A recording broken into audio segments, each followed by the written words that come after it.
Agents, you have 10 seconds. 10, 9, 8, 7, 6, 5, 4, 3, 2, 1, 0.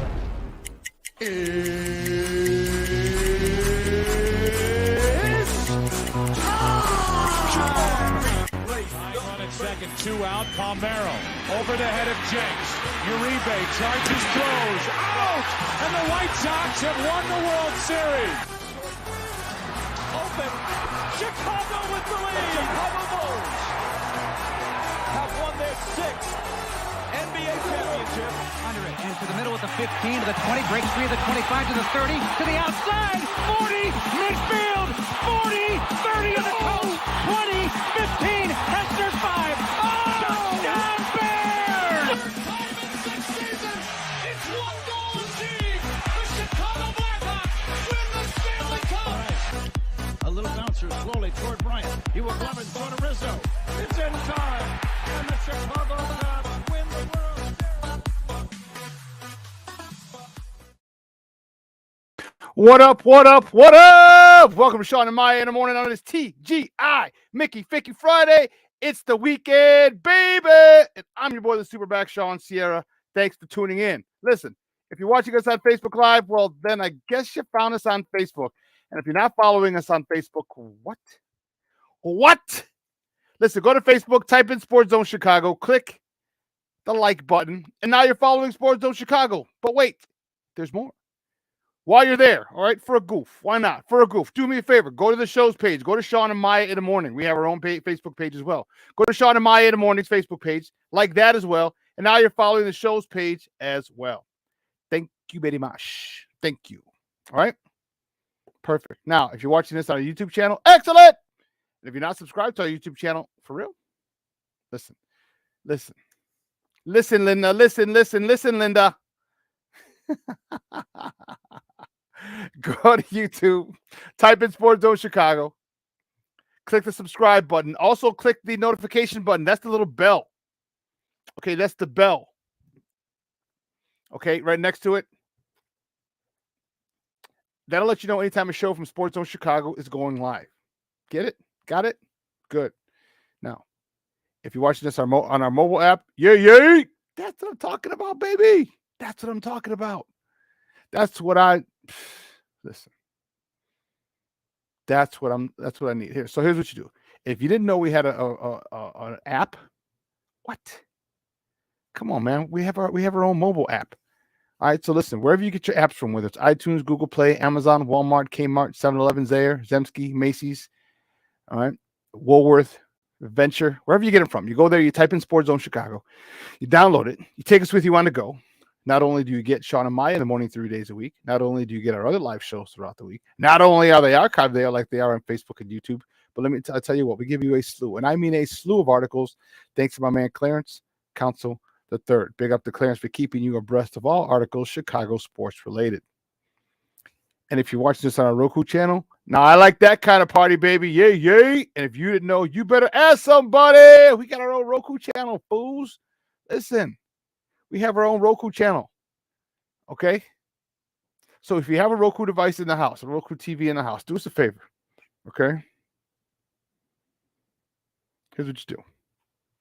You've already downloaded Stars. And I didn't get to watch it this morning, man. But you've already downloaded Stars for Power Book 2 Season 3, and the season finale is today. So I'll watch that after the show. You've downloaded Paramount Plus for Yellowstone, Kevin Costner. You've downloaded Showtime because Billions is coming back and Axe returns. Okay. Download the Sports Zone Chicago tile. Do us that favor. All right, put it smack dab in the middle of all of them. Disney Plus, Prime, HBO Max, Hulu, all of them. Put it right there. Even if you have a couple of TVs in the house, even if it's in the kids' room where you're probably not going to watch this, that's okay. Just do us a favor. Download it there as well. It would be greatly, greatly appreciated. You can also tweet the show. You can tweet us at Sports Zone Shy. That's CHI at Sports Zone Shy. Now, if you want to follow me, just me, personally online, you want to know what I did? Well, let me tell you what I did. You want to know what I did? Here's what I did. I made it nice and easy for you folks. Nice and easy. One handle for Facebook, Twitter, Instagram, Snapchat, the Snapper, and TikTok. All one handle. If you're watching, you see it at the bottom of the page at the Shawn Sierra. If you want to follow my lovely co-host, Maya Akai, you can follow her on Facebook and Twitter at the Sports Chica. And if you want to follow her on Instagram because you're an IGer and you do it just for the gram, well, just follow her at Maya_Akai. It's MAYA_AKAI. Woo! Listen, we have a phenomenal show, but we need you to get interactive. So whatever platform you're watching us on, whether it's Facebook, YouTube, our mobile app, you can't really get interactive with us on Roku, but that's okay. That's fine. All right. And if you're watching any other platform, leave a question or comment on that platform. It'll come up here and we will get it on the screen. We'll talk about it. We'll incorporate it. And guess what? That's what makes this the best Chicagoland morning show around. Sports talk morning show, that is. All right. Is your participation, your question, your comments, your smart ass remarks. Bring it all. We want all that smoke. All right. We ain't scared over here. We ain't scared at all. All right. We want it. We welcome it. Let's see who we got in the text line. Cornelius Squalls. What up, Papa? Good morning. There he is, Armando Emeterio. Lara Jr.'s in the house. And if he's in the house, that means Patty's close by. Patty Lara's close by. And Armando Emeterio, Lara the fourth. And Jeremiah, his two grandsons. Gentlemen and lady, good morning. Bashan Walls in the Mickey Ficky house. TGIF, you damn right, baby. Levette Lee in the house. Good morning. Thank you for tuning in. Hassem in the Mickey Ficky house. Yeah. How you doing, baby? How you doing, Hassem? Good job, Papa. Thanks for tuning in. We got a great, great show. When I say great show, I am not bull jiving, and it's a full show. Full of shit with me. Oh, no. I'm just playing. I got jokes. Funny guy. Listen, 10 o'clock, man, we get kicked off already. My man from Bally Sports, Brandon Scoop B. Robinson is going to join us. We're going to talk NBA playoffs. We're going to talk Bulls. Where do the Bulls go from here? What do they do? What do they do? Or my Chicago answer, what do they do? They got to do something. They got to do something over there. The freaking Chicago Bulls, they got to do something. They do. They really do. In my Chicago accent.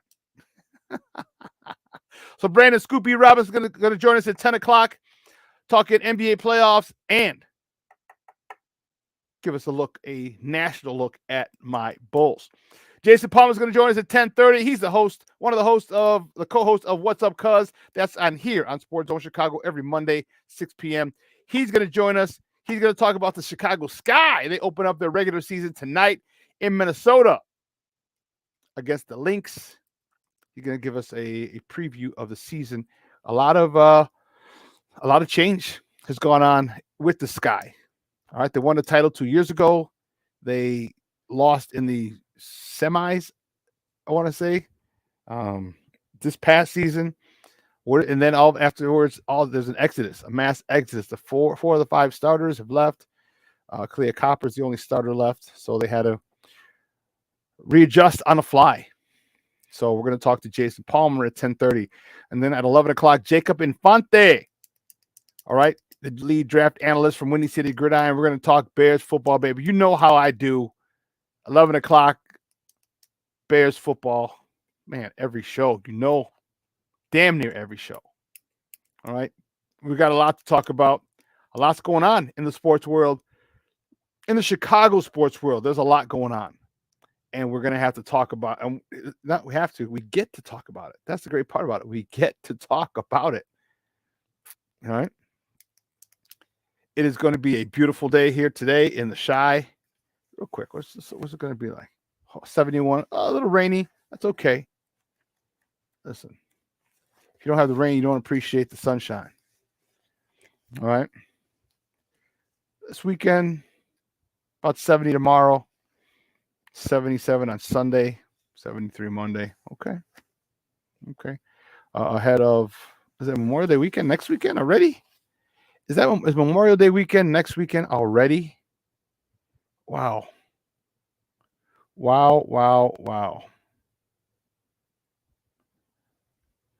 Man, it is. Holy shnikes. Man, time flies. Time flies when you're having fun. Memorial Day weekend is next weekend already. What in the world is going on? Whoo-wee. Man, I got to figure out if I'm going to be here or not, and where I'm. Man, we got lots to talk about. Bulls, Cubs, Sox, Hawks. Actually, we don't have much Hawks talk today. Bears, Sky, NBA playoffs, which the Bulls are not a part of. We were close. We were oh so close.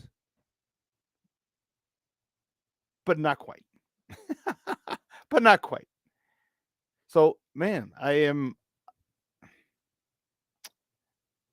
excited. I was on a podcast last night with Nomad, and I'm sure he'll be on here in a little bit.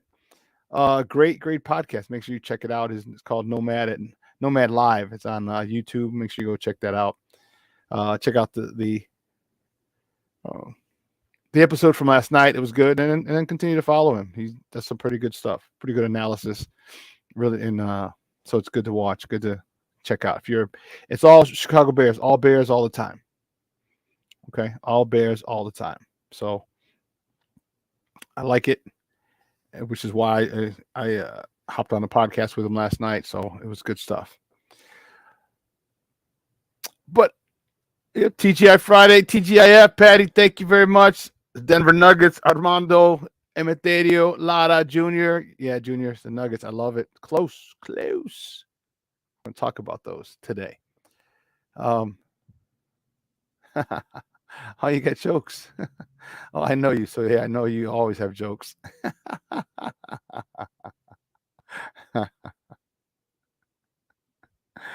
No need for me to break that day.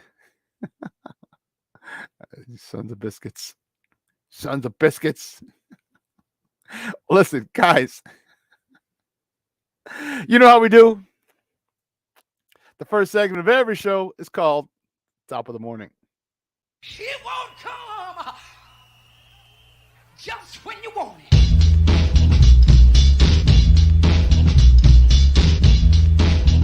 Top of the morning to you. Top of the morning to you. Top of the morning to you. Yeah, the first top of the morning topic. The good guys. God bless it. You know, you're pissing me off over here. You're pissing me off. All right. The White Sox fall to the Cleveland Guardians yesterday. It was, let me tell you something. It was 3-1. Okay. Talk about frustrating.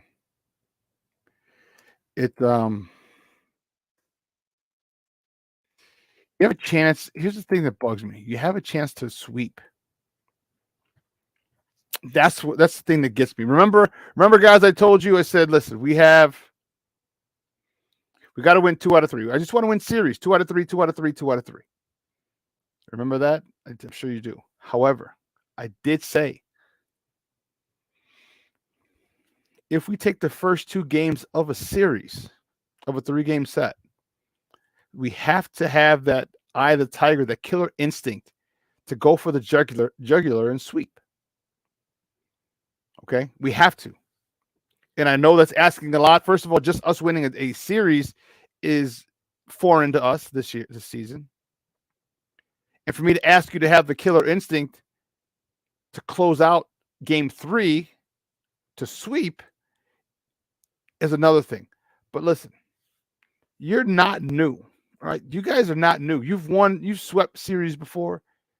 You've had the last good couple of years, decent years. Okay, you made the playoffs.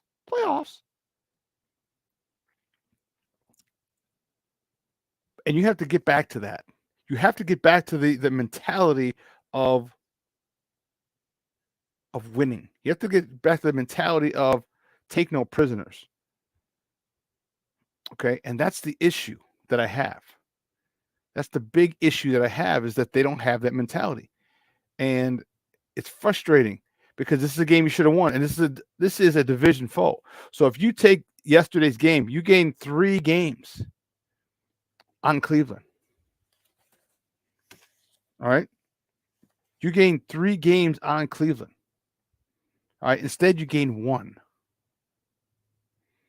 All right. We are 4th in the division. Okay. I mean, Cleveland would have been 7.5 back.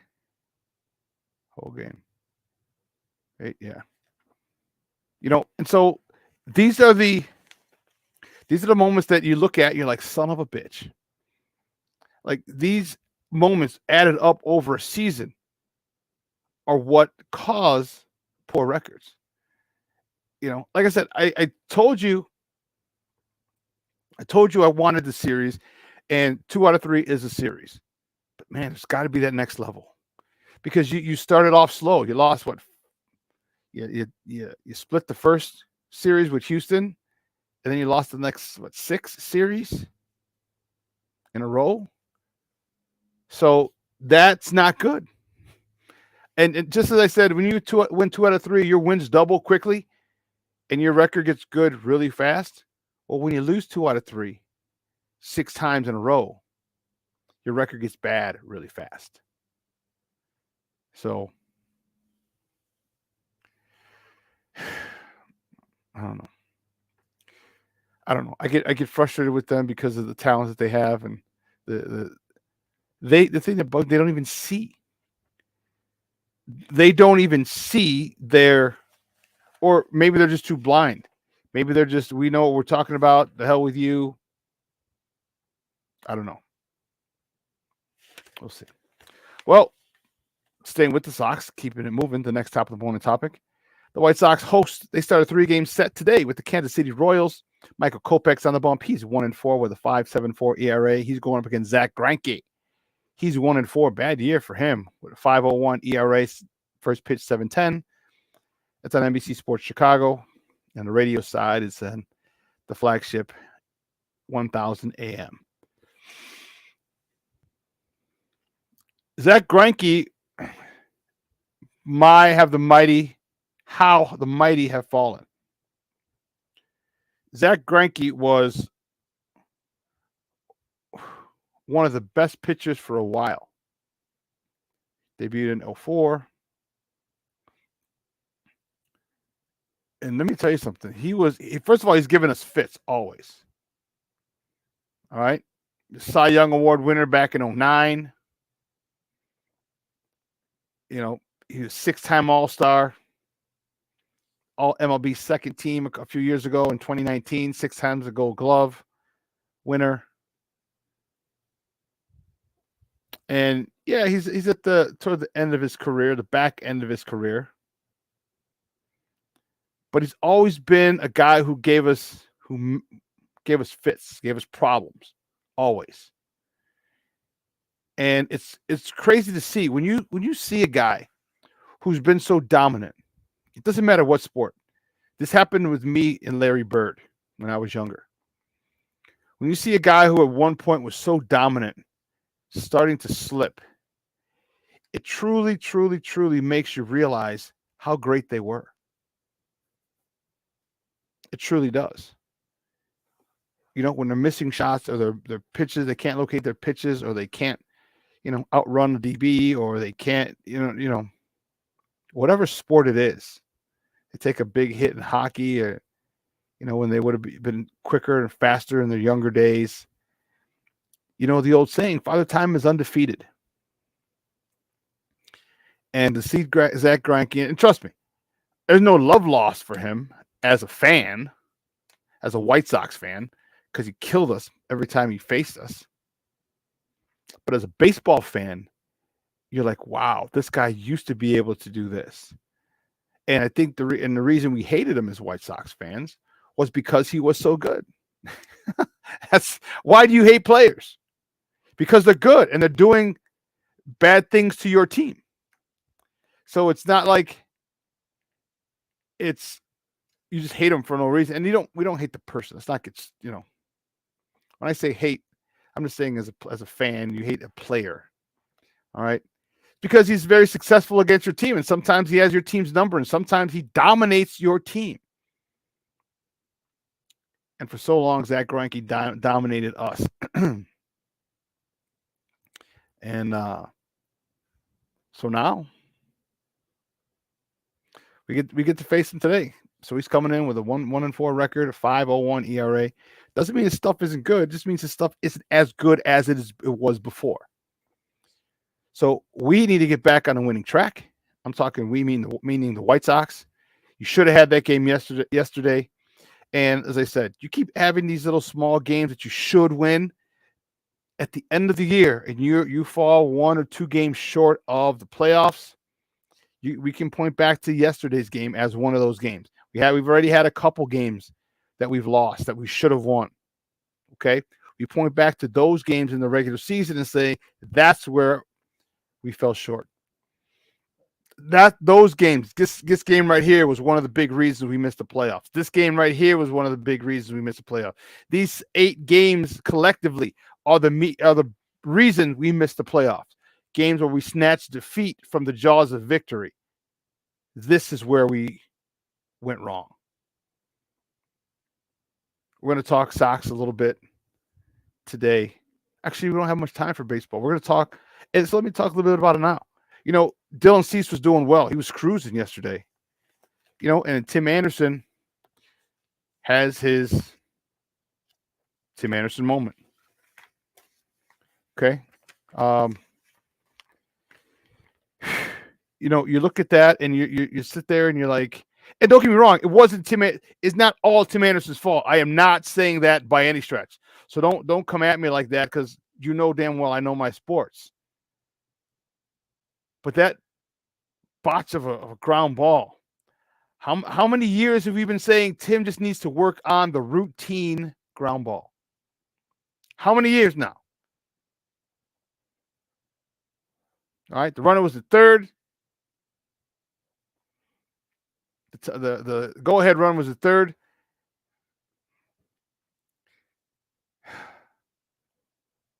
Frustrating. But that's not the main reason we lost. The main reason we lost, we scored 1 run. There's no excuse. Bases loaded. Bottom of the second inning. Bases loaded. Nobody out. Nobody out. Bottom of the second. Bases loaded. Nobody out. And you can't push 1 or 2 or 3 across. Bingo. There it is.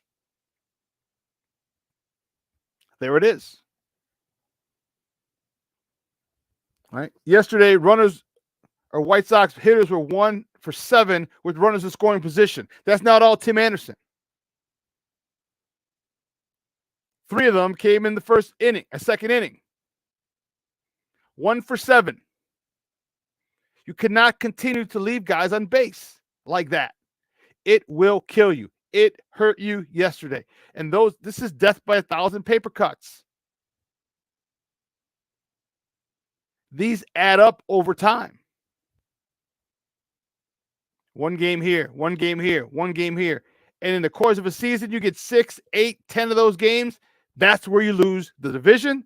That's where you lose your playoff seeding. That's where you lose the wild card seeding. That's where you miss the playoffs. And the Sox are an extremely talented team. They're not a good team. They're talented. And there's a huge difference. And I hope we know that, Sox fans. They play well at times, yes. But they're not a good team. And what can be done to fix that? I don't know. I'll tell you what was really, really good yesterday. Garrett Crochet pitched a perfect 9th. His first appearance since 2021. Back in the playoffs, when we last made the playoffs. Remember, he had Tommy John surgery. That whole 9. Another thing, and this is from Darryl Von Schoen in the Chicago Sun-Times. The bullpen has not allowed a run in a season-high 4 straight games. And that covers, 10 and 2/3 innings. Almost 11 innings. They haven't given up a run. The bullpen. That's what you want. That's what you want. All right. Now we need to come through. We have plenty of chances. That second inning, bases loaded, that's where you jump on someone's neck. That's where you open the game right then and there.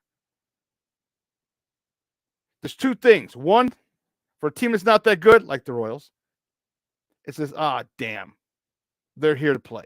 They're here to close us out.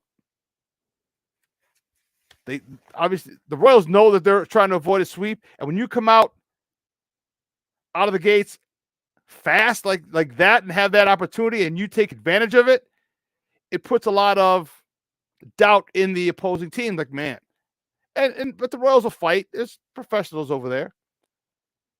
But you can't let those opportunities get squandered away like the White Sox did. And that was the issue. Tim Anderson's issue just exacerbated. I know he got caught stealing twice. I don't care about that. I want these jokers to run. I want them to run.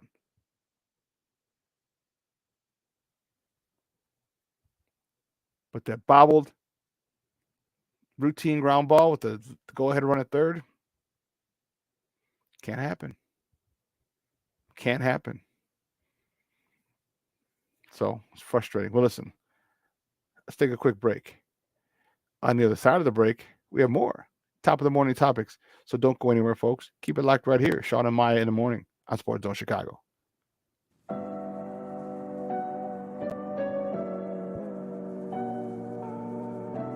How do you take care of your mind health? For my mental health, I meditate in the mornings. I have my dogs. They're the best. I just find ways that help me just relax. Finding things that make me happy, like being close to my family. I meditate a lot and read books. I have hobbies outside of the game. I'm able to switch off. I'm able to turn my brain off from the game of basketball. Your mind health matters. Your mind health matters.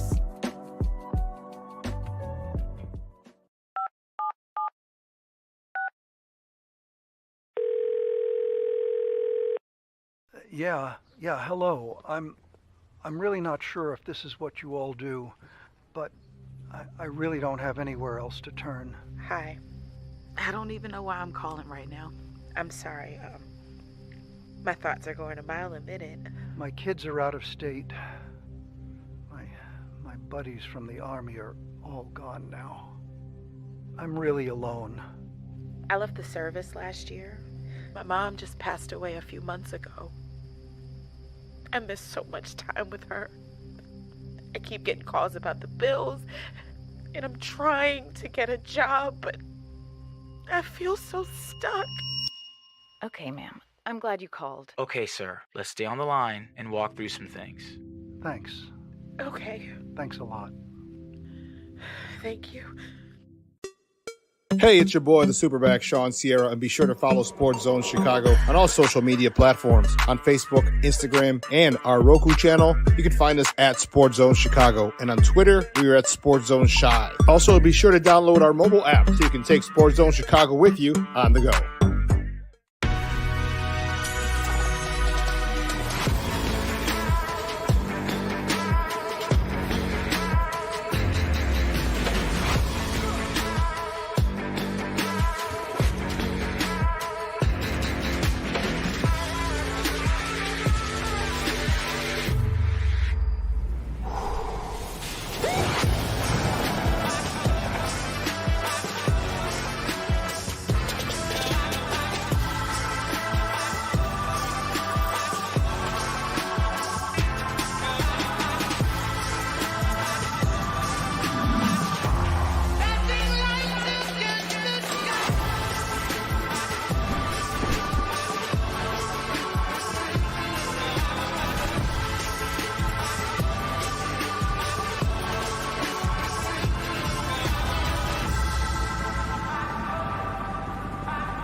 Suzuki hitting 266. In the air, left field, and forget it. Way back and out of here. Home run, Seiya Suzuki. A no-doubter over the Crawford box seats. And it's 3-0. Suzuki with a long home run in the first. In the air, left field, and he's done it again. Seiya Suzuki left the lot one more time. A 2-run homer. Well, that is 3 consecutive home runs for Seiya Suzuki. He is on a roll right now. And the Cubs now lead it 5-1. Welcome back to Shawn and Maya in the morning on Sports Zone Chicago. Those clips courtesy of the Marquee Network. That was 2 days ago. The Cubs, Houston Astros. Cubs are in a situation. All right, they're kind of in a free fall. All right, they need something. Okay, they're 2-8 in their last 10 games. Excuse me, 2-8 in their last 10 games. That is they need to get fixed, and they need to rectify that quickly. All right, they're playing well, and people. What's really funny is you sit there and you hear a whole bunch of people talking, "Oh, fire Rossi, fire Rossi." What? Like, come on, dude. Like, this is why I implore you to listen to us. All right, people, like, because we don't give you that dump because something goes wrong initially. Like, you didn't hear me say fire Grifol. Okay. Now, granted, I don't think he's the right guy for the job now, as it's playing his day. But you right now you can't fire him. You can't fire him. So Cubs are, yeah, the Cubs should have won. Cubs should have won. But then again, I don't know.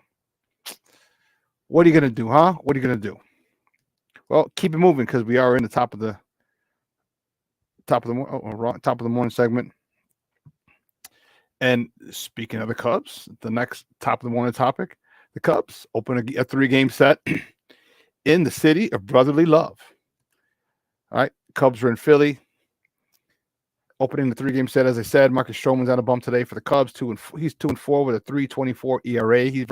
He's going against Ranger Suarez, who's 0-0 with a 6.75 ERA. First pitch is 6:05 p.m. That's on the Marquee Network on the TV side, and their flagship 6:70 a.m. on the radio side. Cubs got to come out of this free fall. Nothing more, nothing less. You got to come out of this free fall. You're 2-8 in your last 10 games. All right. They're talking about what are you going to do? People are talking about trade this guy, trade that guy, trade. Oh, we should get a closer. We should do this. Like, hold on. Okay. Some people have even said, okay, trade Cody Bellinger. Are you serious? Like, this is why I can't talk sports with a lot of people. Because as soon as something goes wrong, it's blow it up. Blow it up. It's over. It sucks.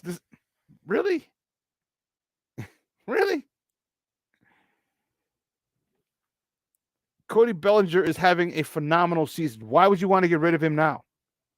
If, and that's a big if you decide to get rid of Cody Bellinger, wait till the trade deadline. Wait till the trade deadline till somebody who's maybe needs help in center field or needs a good bat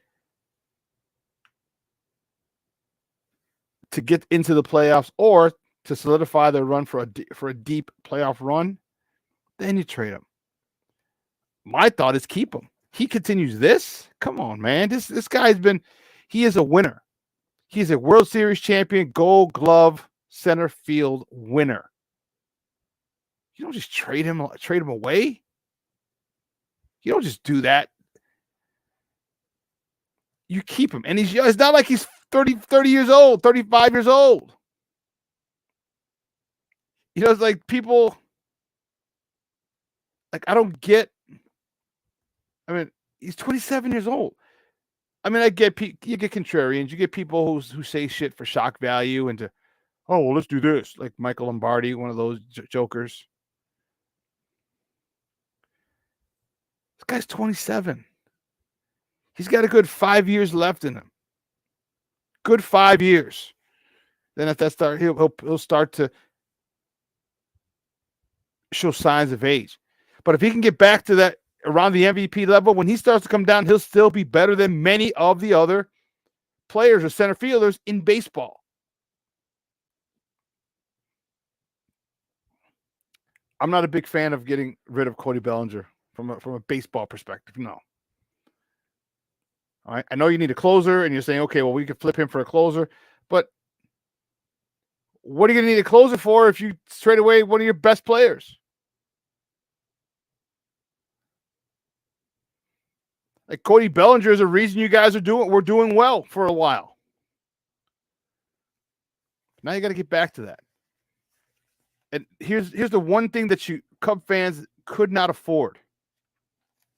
And that's what's happening now. You couldn't afford a struggle in the beginning of the year. Couldn't afford it. But you have to look at the odds of that, seeing that gambling's legal.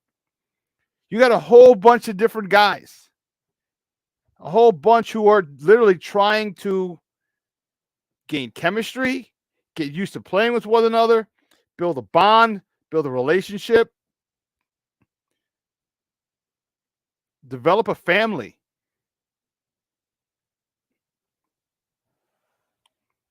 It's going to take some time.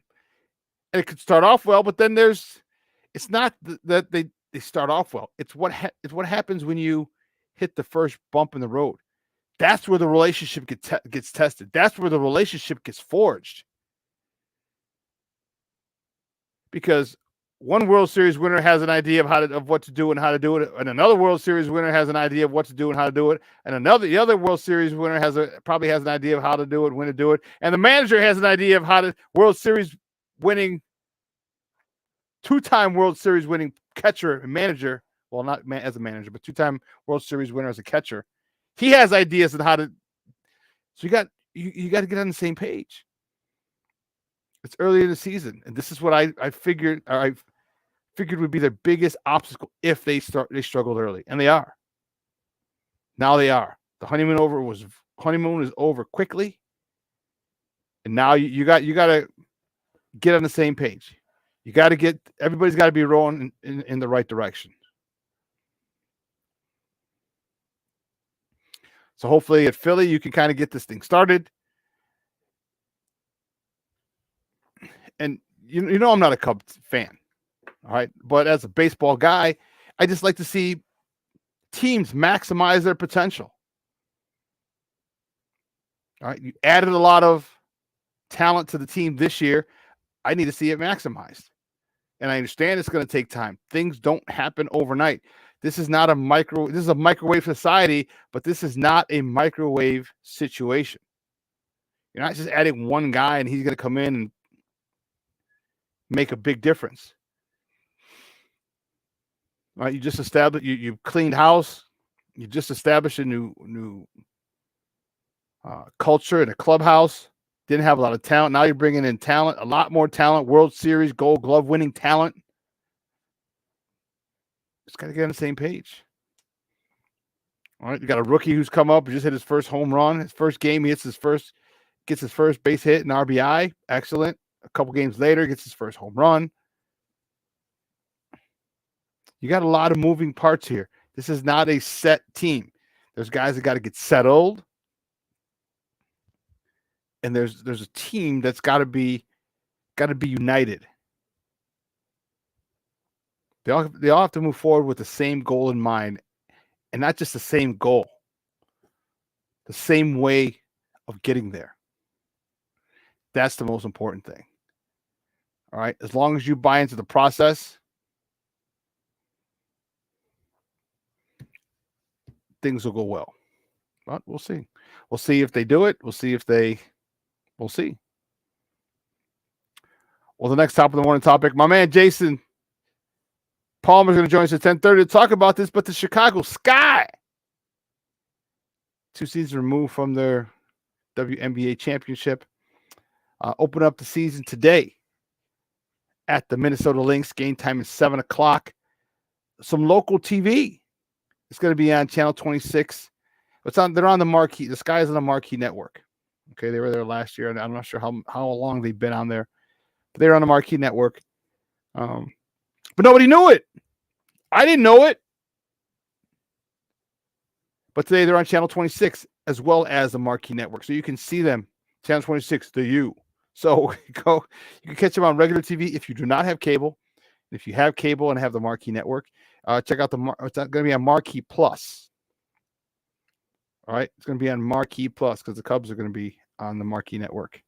Okay, so they have the extra station. A lot of turnover.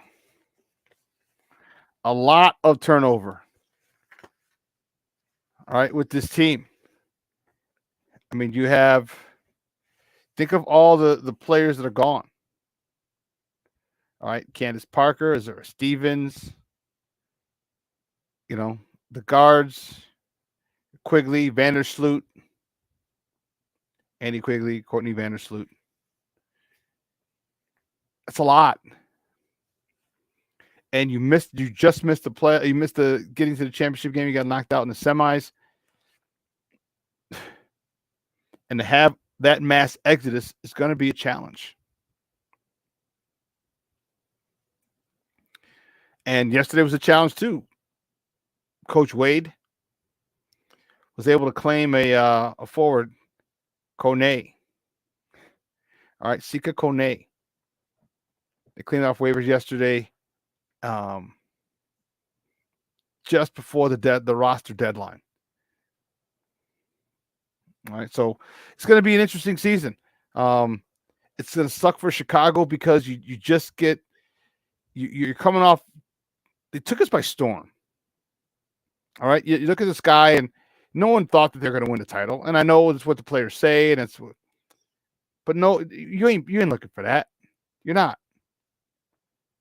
And all of a sudden, they're going and keep going, and keep going. And you're like, holy cow, they're in the semis.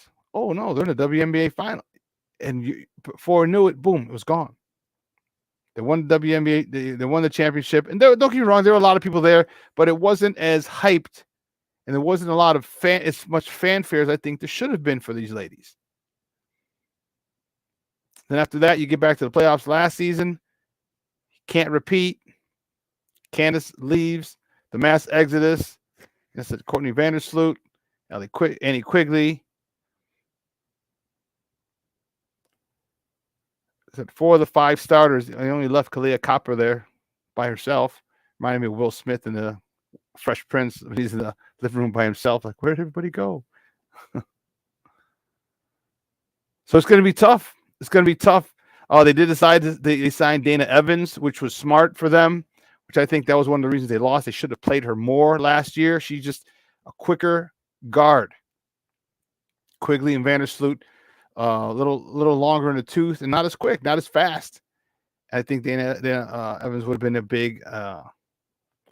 big difference maker in the playoffs last year. But Nimolo, last year's gone. Last year's gone, and you got to fight through this. They made a couple of signings. They got a 13-player roster. They have some big Alana Smith, Morgan Birch, Christine Anigwe. And you know what? I'm wondering. Remember I talked about it last show. There was a big contingency of young basketball draft picks this year that got cut. A big contingency of WNBA players that got cut, that were drafted this year. And that has to do with, there's only 12 teams in the league. And now you're getting more and more talented players. There needs to be an expansion, but there can't be an expansion because people aren't watching the WNBA. This is the conundrum that they're in. They're trying to grow this game. They're trying to get people to watch, because the more people that watch, the easier it is to expand. The easier it is.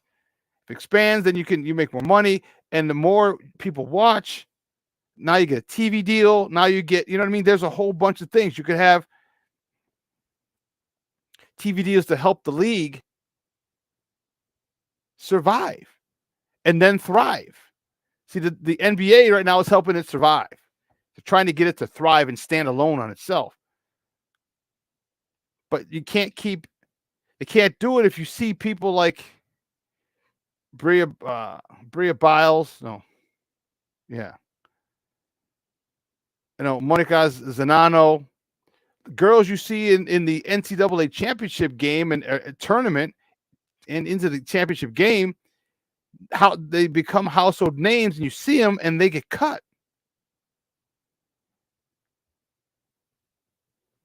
So, I mean, you just lost. And that's the thing. I know you got to win. That's the thing with you got to win. But right now, women's basketball is at its highest point as far as popularity. So from a business perspective, like Monica Zanano, like she was a stud in the tournament. You lost a big Iowa Hawkeye following for her. You lost the these fan bases, these collegiate fan bases will keep an eye out. Not only the team, the city of the team, but the college following of a particular player. We'll keep an eye out for them if they're stars. So think about all this. The South Carolina girls, a couple of them got cut that were drafted this year.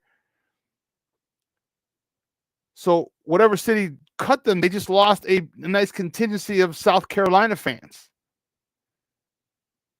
And unfortunately, here's where politics plays its part. At some point, you're going to have to keep people who have a lot of following, people who come from good programs, people who come from programs with big followings because their followings will watch them in these games. It's the way it is. And I know you can keep winning, but now you're not getting more, you're not attracting more fans or fans from a different group, like a big-time college group. College women basketball players or fan bases love their college basketball team. They're not necessarily into the WNBA. Okay? But the way to start getting inroads with those fan bases is to make sure these girls are on the team. These high draft picks are on the team.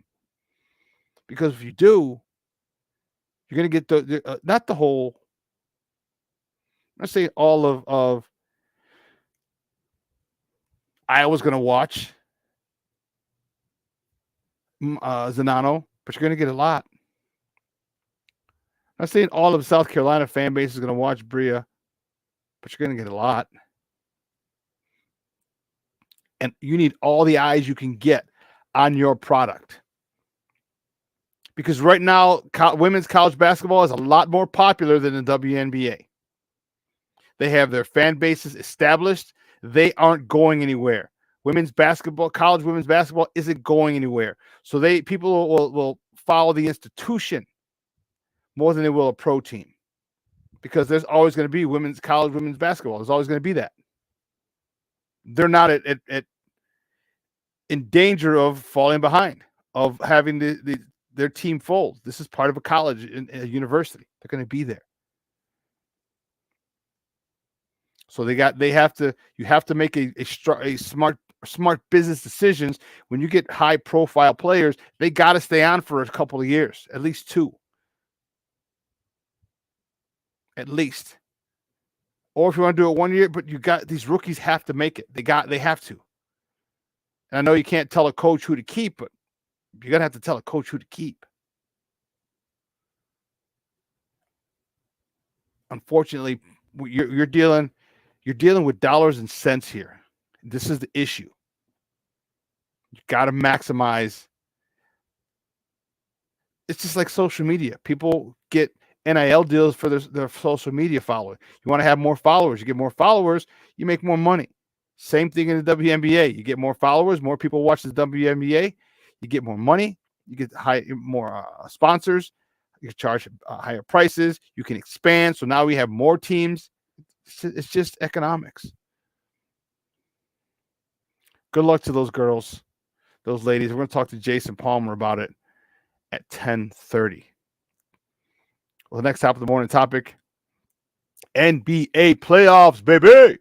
The Denver Nuggets beat the Los Angeles Lakers 108-103 yesterday, taking a 2-0 lead, defending their home court. Jamal Murray, 37 points, 23 came in the fourth quarter, along with 10 rebounds for the game. He was on fire. Fire! I am on fire. And the Joker, another triple-double. Not a skinny, thin 15, 10, and 10. This dude had 23 points, 17 rebounds, 12 assists. Michael Porter Jr., 16.7 boards. And for LA, LeBron James and Austin Reeves each dropped 22. So now they head back to Tinseltown, and at the top of the hour, well, it's a few minutes, about 7-8 minutes or so, our guy Brandon Scoop B. Robinson from Bally Sports is going to join us. We're going to talk about this particular series. All right, I'm not a LeBron fan. I'm a basketball fan. Okay, I'm not. I love what he's done in the game, for the game, off the court. He's a phenomenal role model, father, husband. Well, I don't know about husband. I'm not with him, but I'm just not a fan of his as a basketball player. I respect what he's done. I love what he's done. Just not a fan of him as a player. It's not hate. It's just I'm not a fan. But we're going to talk, and never will I deny his greatness. All right, you know I'm MJ all the way, but I'm not going to deny that LeBron has taken what MJ has built and taken it to another level. All right, he's a billionaire, a basketball playing billionaire. Michael didn't become a billionaire until he became an owner. I mean, now he's a crazy. However, I am rooting. Let's go Denver. Let's go Denver. Let's go Denver. I like it a lot. Now you need what the problem with LA, they couldn't get one in Denver. That was the issue. The previous two series, they were able, because they were the last seed, the 8th seed, I think, or the lowest seed. They couldn't get a win, or they got a win on the home court or on the opposing team's court in the first two games in the last two series. So they came home with home court advantage. That's what they're trying to do here. Denver was not having it. Denver was not having it. Jamal Murray, 23 points in the fourth quarter. You talk about stepping up. That it doesn't get better than that, folks. 23 points in the fourth quarter. That's Michael Jordan type stuff. That's Kobe Bryant type stuff. The Lakers had the lead most of the game, a good part of the game, and the Nuggets came back. The Nuggets were able to come back, defend their home court. Now the upper hand is theirs. Now all the pressure is on LA. All of it. Because had you taken one, okay, you come back home. If you split, if you split at home, it's still 2-2. And now best out of three, but you've already shown you can win in Denver. But they didn't win in Denver now. Now you have to defend home court to make it a three-game series. You have to. Any misstep, and you're on the brink of elimination. But that's in the Western Conference Finals. In the Eastern Conference, that was last night. Tonight, game 2 of the Eastern Conference Finals. The Miami Heat and Jimmy G buckets. And the G stands for Gets. They're still in Boston. Tip-off 7:30 on TNT. The Heat lead the series 1-0. All the pressure, all that smoke belongs to Boston now. Boston cannot go back to Miami down 2-0. Cannot. You cannot go back to Miami because now all you're asking Jimmy to do is win one at home. You just didn't win one at home. You don't have to show up to game 5. If the Miami Heat win today. They'll be up 2-0. Going home to Miami. If Miami wins 1 at home, that's 3 wins. They split at home.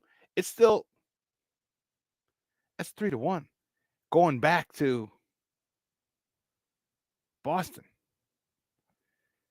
They didn't have to show up for game 5.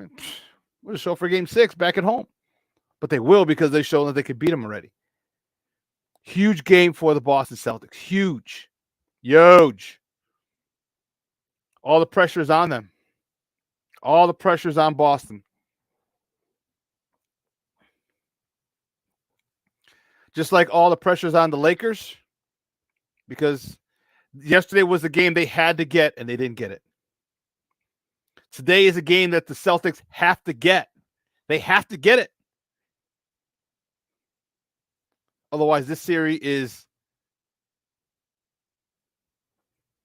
perilously close to being over for Boston. Of the 5 remaining games, 3 of them will be in Miami. If Miami wins tonight, not a good thing. But we're going to talk to my man, Scoop B. Robinson, coming up on the other side of the break that we're going to take right now. Whew. A lot going on in the sports world this weekend, excuse me. So make sure you partake. Make sure you enjoy it. It's supposed to rain today. Cool. Stay in. Watch the White Sox. Watch the Cubs. If they get rained out, the Sox I'm talking about, just watch the Cubs. Catch another baseball team. Watch this. Watch power. Do what you want to do. But there's a lot of good sports to be. Didn't they just have the XFL championship game last week? All right. And now you got the USFL coming up this week. Where we at? Yes, the USFL tomorrow, 11:30. Pittsburgh at Memphis. That's on USA. And at 3 o'clock, Birmingham at Michigan. Not Birmingham, Michigan, because there is a city named Birmingham, Michigan, but Birmingham, Alabama at Michigan. And that's on Fox. So you got football action. You got the PGA Tour started this weekend already. That's on ESPN tomorrow. Let's see, today it's on ESPN as well. You got the Preakness tomorrow as well. Man, we got a lot of sports, baby. Let's get it in. We're going to get it in. So we're going to welcome my guy, Brandon Scoopy Robinson, on the other side of the break. So listen, folks, do not go anywhere. Do not go anywhere. Keep it locked right here. Shawn and Maya in the morning on Sports Zone Chicago.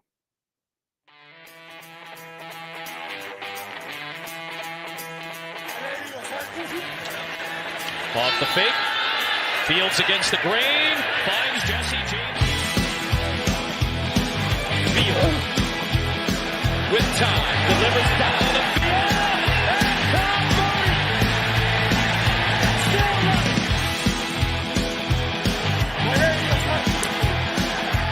Fake one way. Fields stumbling. Trying to cut it back. Justin Fields making magic happen. There goes Fields. Touchdown.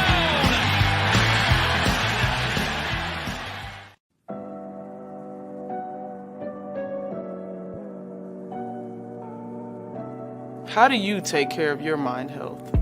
For my mental health, I meditate in the mornings. I have my dogs. They're the best. I just find ways that help me just relax. Finding things that make me happy, like being close to my family. I meditate a lot and read books. I have hobbies outside of the game. I'm able to switch off. I'm able to turn my brain off from the game of basketball. Your mind health matters. Your mind health matters. Hey, it's your boy, the SuperBack, Shawn Sierra, and be sure to follow Sports Zone Chicago on all social media platforms, on Facebook, Instagram, and our Roku channel. You can find us at Sports Zone Chicago, and on Twitter, we are at Sports Zone Shy. Also, be sure to download our mobile app so you can take Sports Zone Chicago with you on the go. Everybody in a work zone is someone somebody. This is my mom. She works for KDOT. This is my dad. This is my mom. This is my daddy. This is my sister. This is my daddy. This is my son, Scott. He was killed while working in a highway work zone. When you drive through a work zone, drive like a life depends on it.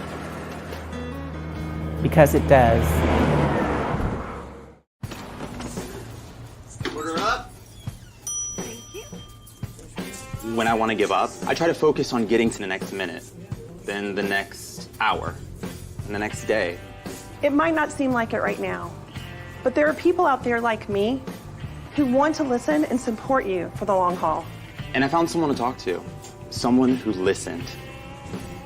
You are not alone.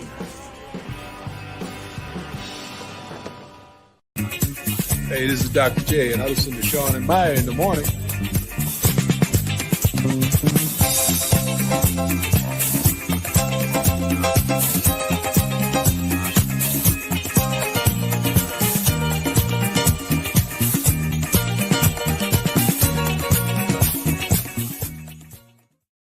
Murray lost it. Russell has it. Here comes Vanderbilt, already paying dividends. Team you're playing, because D'Angelo Russell has proven he can score. Jokic couldn't get it to go. Gordon gets the rebound and throws it back down. Here's the pace the Nuggets want to play. Brown kicks it out. Murray, three-pointer. With two.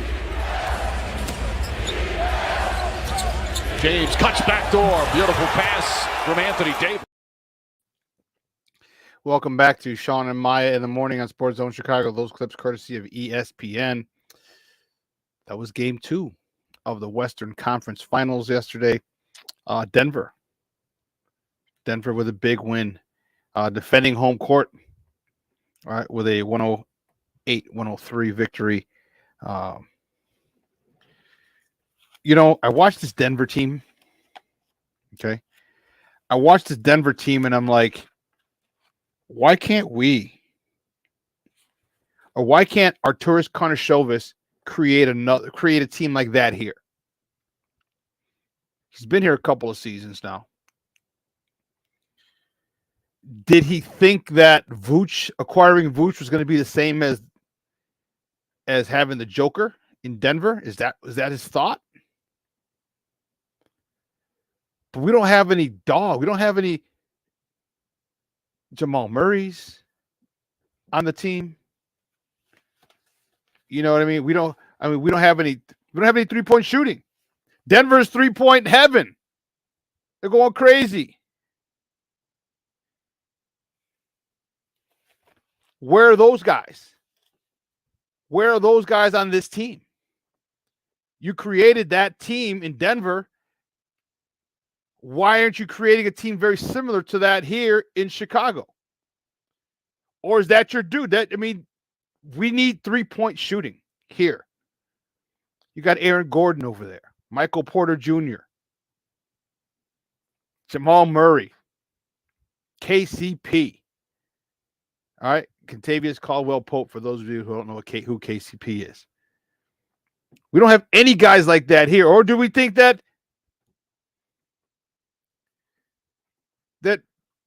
Jokic, the Jokic comparison is Vooch? Is that what do you think? Pat Williams, is that what? I don't know.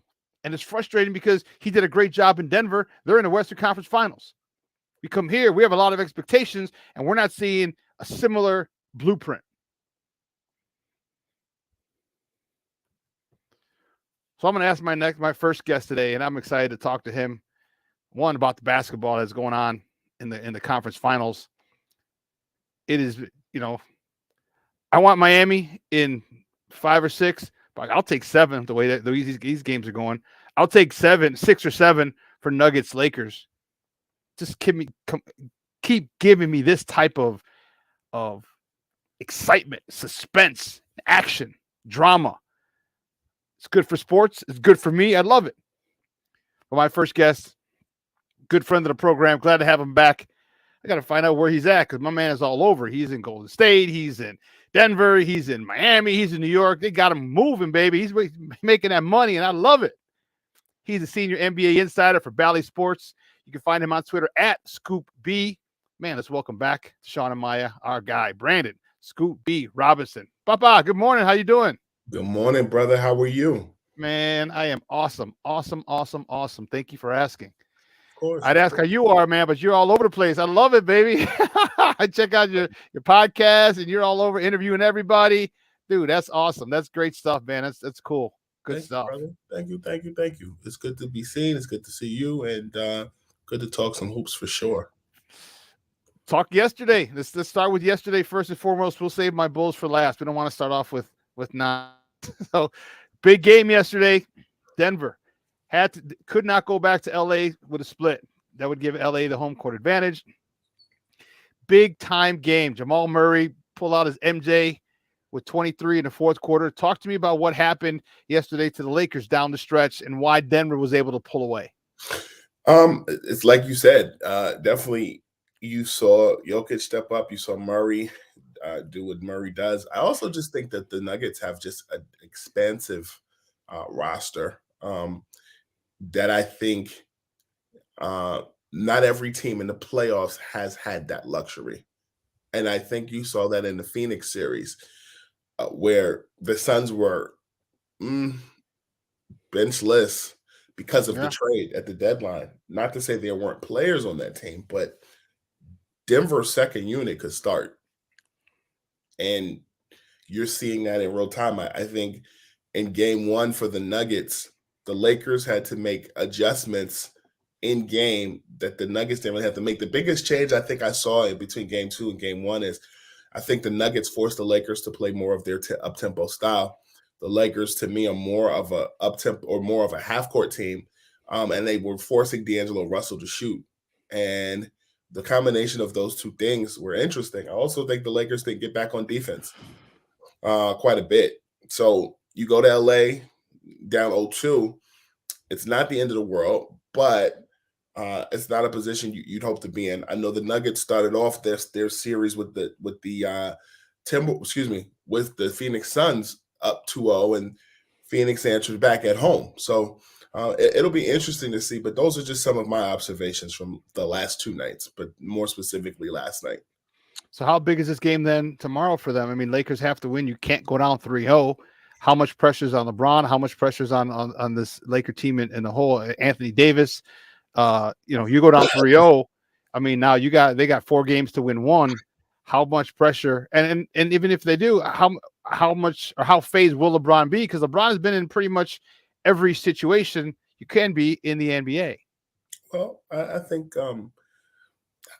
think pressure is a word that we as media people have used when you get to these situations. I think for a person like, you know how when you were growing up, your parent would have to tell you every step of the way what to do, and your parent would tell you got to get to the point where I don't have to tell you what to do, you just do it. Mm-hmm. I don't think LeBron is at the point where you have to tell him what to do. LeBron knows what he has to do. I think the team as a whole knows the position they're in, and they got to dig themselves out. I think that being home in Los Angeles definitely gives them that opportunity. And I think you take it a game at a time, a minute at a time, a second by a time. I know that a lot of players in the NBA routine is so big. Mm-hmm. You're home and you have a home game and you commute to the arena. You kiss your wife, your girlfriend, your kids, take them to school. You know what traffic lights to avoid. It's just a level of routine. And Mm-hmm. I think going to Crypto.com arena, there'll be some extra pep in their step to get it done. But I also think that this is true in this aspect. The national perspective of the Nuggets was many people haven't watched them.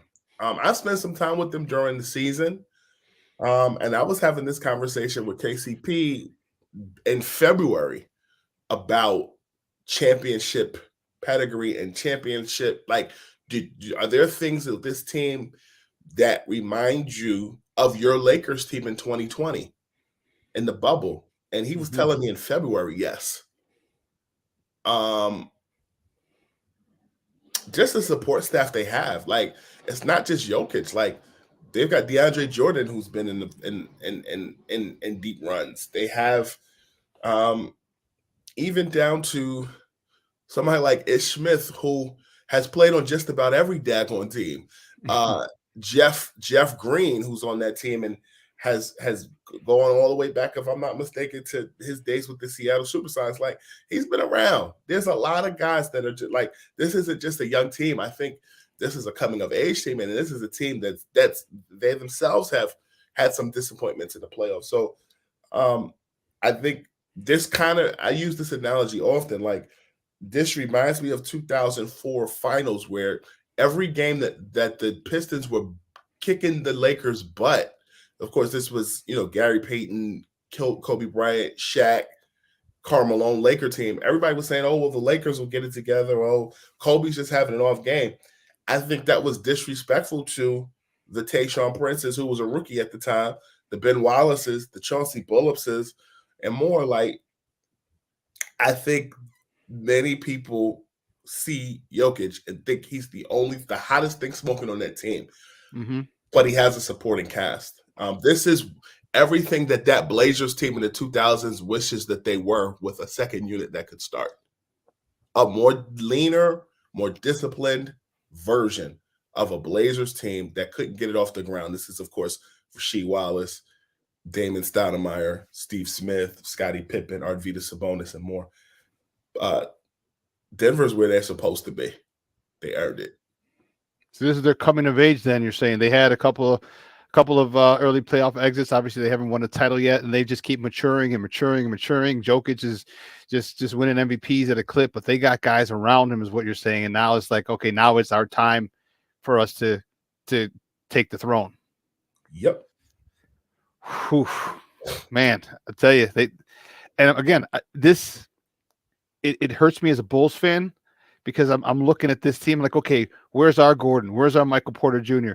Where's our Murray? You know what I'm saying? Like, you built this AK over there, build it over here for us, because we need something over here in Chicago, because we're the third largest market in the country, and not making the playoffs or making the playoffs and getting blown out by Milwaukee is not a fun thing. I'm looking for deep runs in the playoff, but I digress. Let's talk about the Eastern Conference Finals. And guys, we're joined by Brandon Scoopy Robinson from Valley Sports, talking NBA playoffs right here on Shawn and Maya in the morning on Sports Zone Chicago. How much pressure is on? How much pressure is in the Eastern Conference Finals? Jimmy G goes into Boston, takes game one. Can they afford to leave Boston, head down to South Beach, down 0-2? Nobody can. If it was Yosemite Sam's team versus Bugs Bunny's team, like, nobody wants to be down 0-2 going to the next round. But I think that the Heat and the Celtics are a different set of circumstances. In fact, when I look at this Celtics team this season, they remind me of the Lakers this season. Similarly in the respect of, last season, the Celtics were a lower seed and had to start to play every playoff series on the road, and weren't expected to do a thing, just like the Lakers were not expected to be in the position this season. The difference, I think, with the Celtics last season and this season is, you knew they were coming. You watched the tape. You knew what it was. And in some respects, I think they've had to kind of revert and dig deep back into what they were in the playoffs last season, because they coasted for a bit.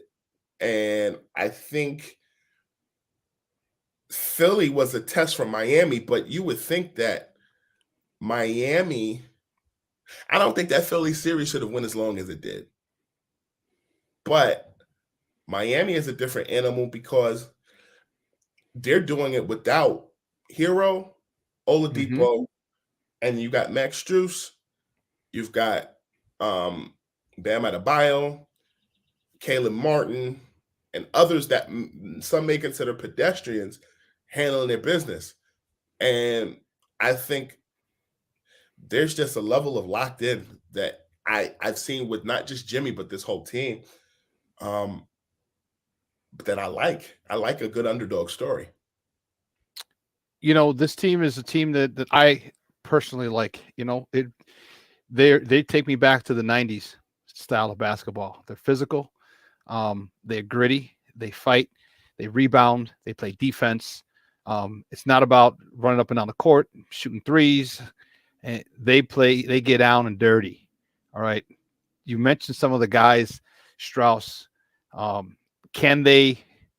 And usually, role players, secondary players, don't play well on the road. All right. That's usually their job at home. They play much better. But this team seems to be getting it done. Can they do it one more time and go back to South Beach? Because if they go back to South Beach, I don't know if they're gonna leave, because they could sweep it. I don't think they'll sweep, but there's the opportunity to talk about those youngsters. I mean, the pedestrian players that you talk about. Max Strus, well, we saw him firsthand here in Chicago. He was with the Bulls, right? He was with the Bulls, and we didn't give him a contract. He was with our G team because he tore his ACL, I believe, and they saw him rehabbing. He stepped up. All these young guys that we're not used to, they're not. What happened to B? He'll probably log back in. But those youngsters, like Jimmy G, is not the only dude on that team. Jimmy G is not the only dude on that team, and it is playoff. Jimmy is different. Playoff Jimmy is different. All right, I think it's pretty safe to say that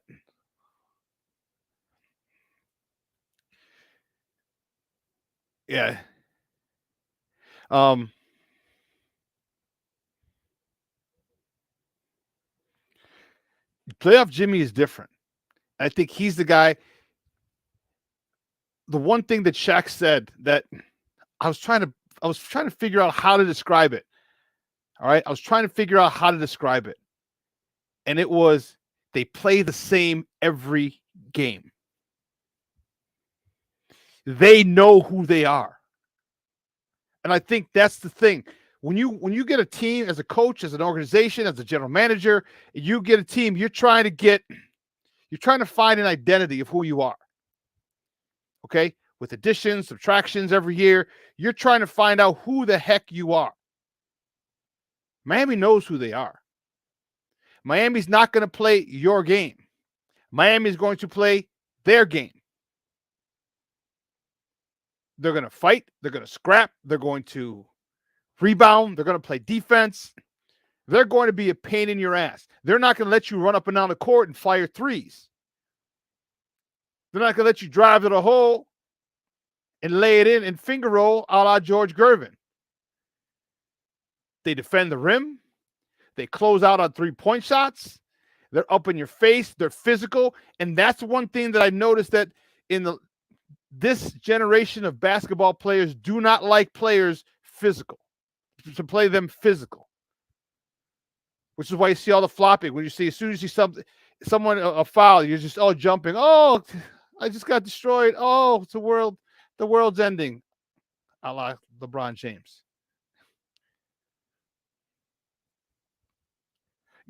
It's, can you stay disciplined? Because that's the thing. Miami will stay disciplined. Miami will stay disciplined. They're not going to change how they play because they're up 1, up 2, down 1, down 2. They are not going to change the way they play. You know who they remind me of? Princeton. And I don't mean the way that they play. No, like the way Princeton would. I mean, they are stuck to their system. I think we got my man B back. B, how we do? We good? Yes, you were talking about Max Strus. Right. Talk to me about him and how big a role he can play on the road. Because then I got another question. I got a little fired up because I love me some Jimmy buckets, even though he's not with us no more. And it's still, I'm liking Max Strus, another Chicago guy from right around my way and from DePaul. But Max Strus, how big he's going to be tonight, or he could be tonight. DePaul's own Max Strus definitely has been instrumental the last couple of seasons for them, and has stepped up in the absence of Oladipo and Tyler Hero. I think he's done well. I think Miami, like San Antonio, finds these diamond in the rough guys that have like 10 to 15-year careers. And he's just another example of that. So he stepped this play up, and you get additional playing time. So why not? Talk to me about playoff Jimmy, because he's a different beast than regular season Jimmy, and we're seeing it. I mean, I think as Chicago fans, I think it's official. The Zach LaVine for Jimmy Butler trade did not go our way. Talk to me about playoff Jimmy and what kind of monster that dude is. I mean, I think you said it. I think he's just a consistent taskmaster. I think, but I think he's always been that. I think, again, I made mention of the Miami Heat and finding diamonds in the rough. Jimmy, to me, has always been an afterthought in comparison to guys like LeBron, Kawhi, and others. If they're 1A, he's like 1C or 1D. Treated that way. And then when the playoffs come, oh, wow, he is actually 1A. It's like, I think Shaq said it best to me one time. He said, during his era, there was like the McDonald's menu of players. So like there's something for everybody: the filet of fish, the Big Mac, the chicken nuggets, the double quarter pounder, all those different things. And I think that rubric is still the same in today's NBA. I think everybody's just not the Big Mac, either personally or just in the eye of the professional beholders. Like I think Jimmy has been tried and true. I think he's a throwback to things we've seen in the 90s and the 80s. And I just think it stands out more. I think that also the biggest mistake that Philly made was not re-signing him. And they're going to regret that, because even Jimmy playing alongside Ben Simmons and Embiid, like that was a legitimate big three. I think, imagine a world where Doc Rivers was coaching that team. But look at Miami and look at what he's done with less of a support staff. That's the part that's most impressive, that he's done it with less of a support staff, and there's no knock on Bam Adebayo or Kyle Lowry at all. I mean, I read somewhere the other day that Kyle Lowry leads that team in blocks. Like, he's all hands on deck, getting it done. And I think that to me is what makes both he and that team so special. They are, you can still dress nice and not wear name brand. And that's a really good analogy. Be understated while still knocking the meeting out the park. That's a really good analogy. It is. Wow, that's a really good analogy. And I love Miami. I know they beat us and knocked us out. And earlier in the last round, people were saying, well, the Bulls could be this. So I'm like, no, slow down. There's no way the Bulls would have advanced this far. I said, because the way that this team, and you came in, as I was saying, the one thing that Shaq said, I didn't know how to articulate it, and Shaq said it the best after the game. Miami's going to play the way Miami plays, period, point blank. Whether they're up 1, down 1, up 2, down 2 games, it doesn't matter. They are going to play their style of basketball every single night. Now, can you stay disciplined to play your style of basketball? That's the question. And most teams can't. Miami knows who they are, and they don't stray from that. And that's why, and they may not be the best team, but they're the best team that sticks to their type of game, and that will win more often than not. When you're trying to play your game and it doesn't work, or you're trying to play Miami's game, that definitely won't work. And that's why I like this Miami team and hope they get to the finals. I think that'll be great. If Jimmy gets a ring on his finger, what a story that will be. A guy who comes as a defensive stopper, works his way up to a scorer, works his way to a star, works his way to a superstar, and wins a ring. I think that would be phenomenal for Jimmy, but he's got a couple more games to go. An understated superstar. Yeah. Tim Duncan was that. True. But I think Tim still had a little more name. He was a little more polished. Like, Jimmy's not a face of the league. I think Duncan was. He was kind of like the back, like the third or fourth face of the league at the time. I don't think Jimmy's been the face of the league, and he deserves to be up there. He's not next to Steph or LeBron or anyone else. Yeah, I'm thinking about the only two other people I can think of off the top of my head that have been MVP in the finals that would kind of fit, and one kind of fits, one kind of doesn't. Is Iguodala. Kind of doesn't fit Mhm. because Iguodala wasn't the face of that team when Right. they won, but Kawhi Leonard in San Antonio. Yeah. Good stuff. Talk to me about my Bulls. Now we can finish up. It won't take long because then I'll get frustrated and I want to ruin my weekend. My bullies. There's a lot of questions that need to be answered with this team. Vooch is a free agent. He can walk. He said he's going to test the free agent market. What do you see with this team? Do you see them possibly trading DeMar? He probably gives you the most value back because you're most likely not going to trade Zach. You just gave him the max. But then what do you bring? I mean, we don't have any shooting. We don't have a point guard.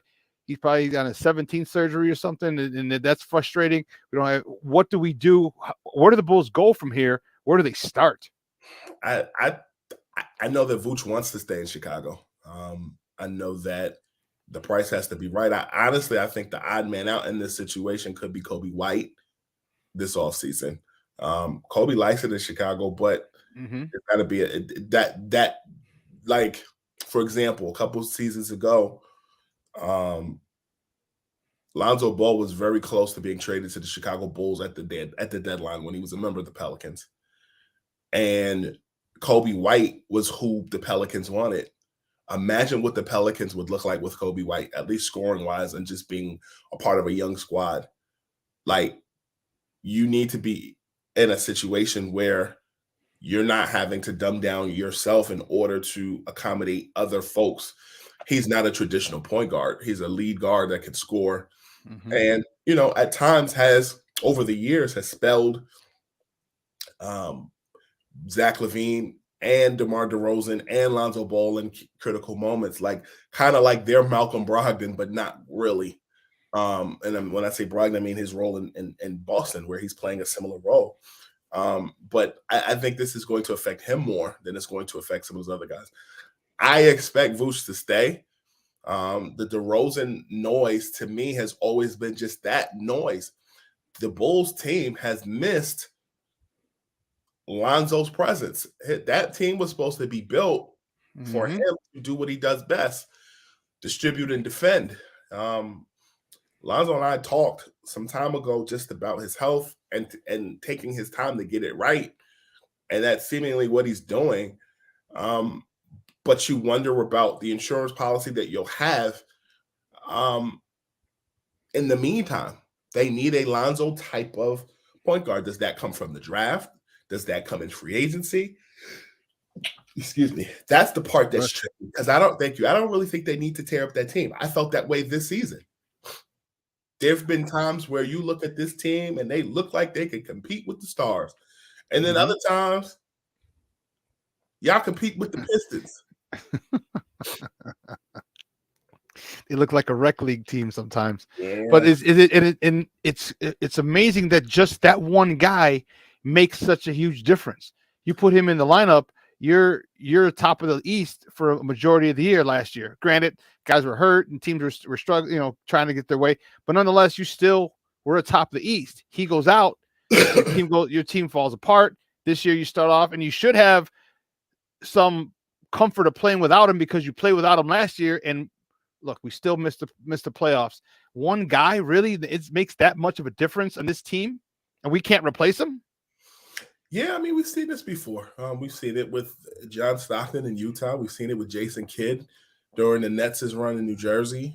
Specifically, I watched that front and center. We've seen it even in today's NBA with LeBron and any team he's on. Even at the age of 38 years old, he's still never really had to change his game a ton. In Miami, he had to make some adjustments. But for the most part, ball is in his hands. He's scoring. He's drawing the double team and kicking out. But Lonzo Ball and that level of connectivity, both defensively and playmaking wise, were the two things that they missed greatly. Last question before we let you go, man. I always love having you on. I love your insight because you're in the trenches there. Billy Donovan, is he part of the issue at all? And if he is, I know they gave him an extension, but could he be on the hot seat this season? I've wondered why he stayed so long, but at the same time, I haven't, because I feel like he, unlike Doc Rivers, in some cases has, and even Monty Williams, there's an expectation that they're going to improve. I think he and Wes Unseld Jr. are in a very similar situation in their respective markets. He's good with front office. They trust him, but at some point, if it doesn't get done, they're going to turn on him, I feel. Because at some point, it's not the player's fault anymore. They're going to turn to the coach, or they're going to turn to the front office. So will this coming season be telling? It might. I don't like to call for people's jobs, but I do think that this team is lacking in certain areas that has to be fixed. And if players stop responding, then like for example, I looked at game 2 just like you did when the Nuggets were down to the Lakers, and Mike Malone basically was putting on a temper tantrum during a timeout in the huddle, and they heard him. They responded. Yeah. That, like, at some point, if players stop responding to you, you'll have to make some adjustments. We'll see. I know that he and Zach have had issues this season that they've worked out. And that's also just the par for the course for being an NBA team. Like, you're going to go through those peaks and valleys.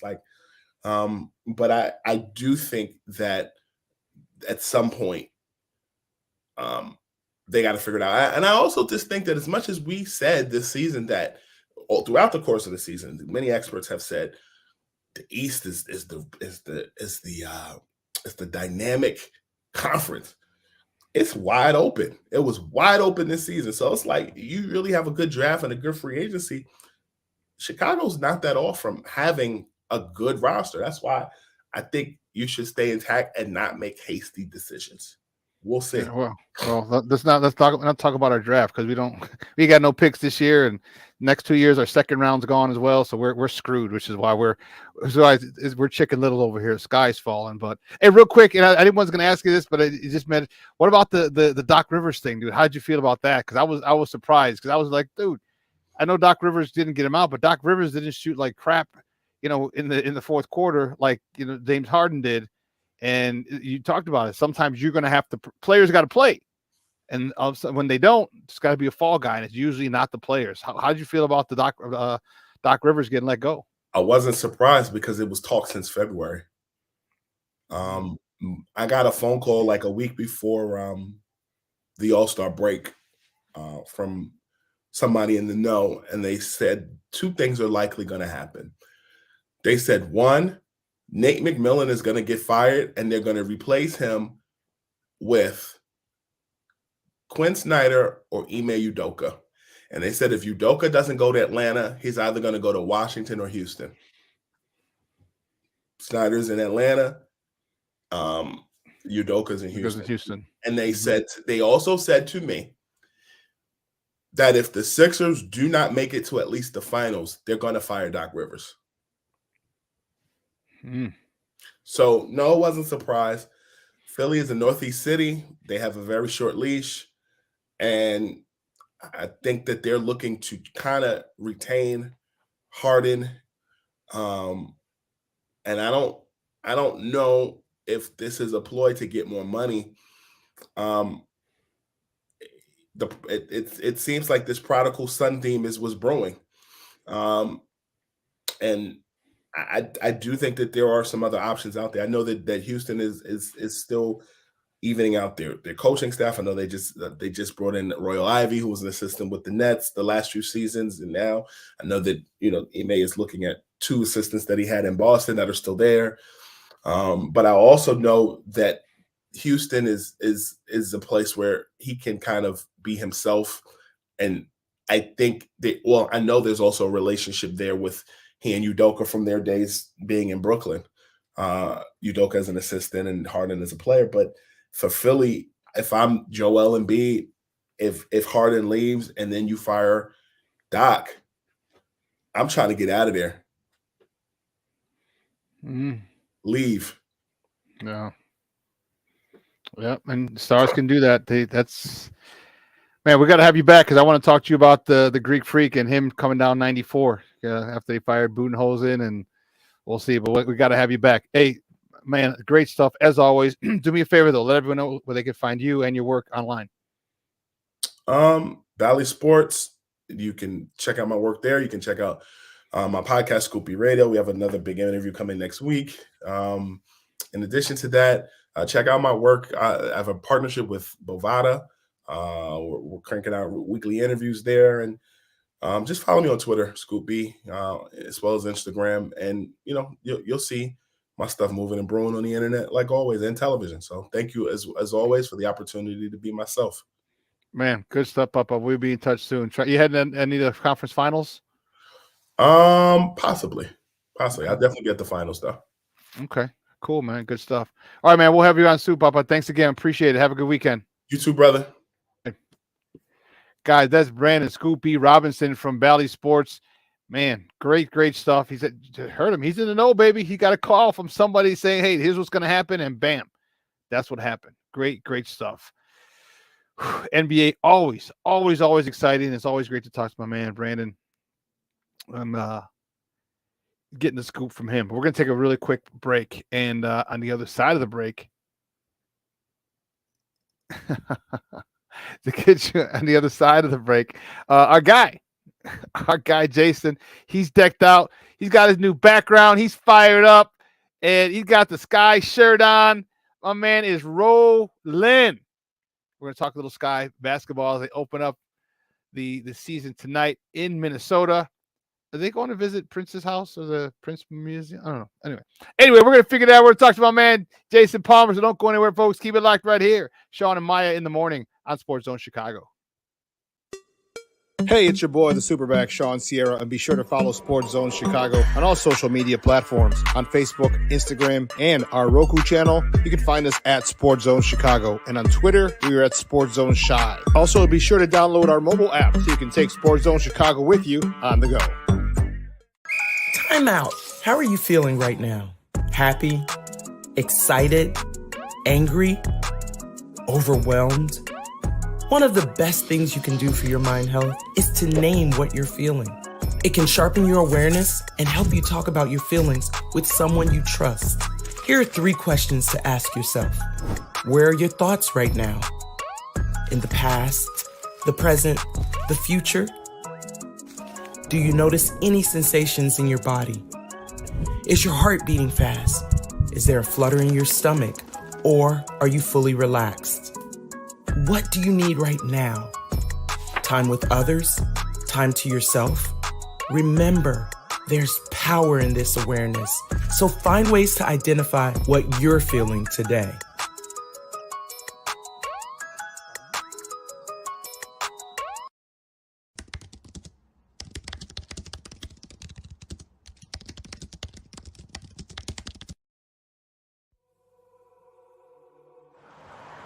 At a time when the news seems as subjective as the partisan politics dividing this country, independent professional journalism has become a resource people need to get the honest and accurate information for their lives. That's why I created JCoyneReports.com. As a born and raised Chicagoan, I know this city better than anyone. So my investigative stories are all original, and they'll go deeper to expose the truth by using information obtained from public information databases and in-depth interviews with the movers and shakers. My future stories will introduce you to people and businesses who are changing the world, not just Chicago. My missing person stories will spotlight those who you don't hear about in the mainstream media who are often overlooked.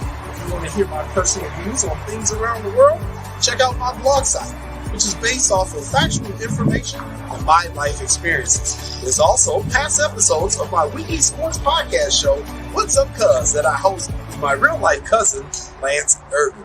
So if you're looking for all this information and more, check out JCoyneReports.com and follow me on Twitter at JCoyne. Every day, we take steps to keep the people we love.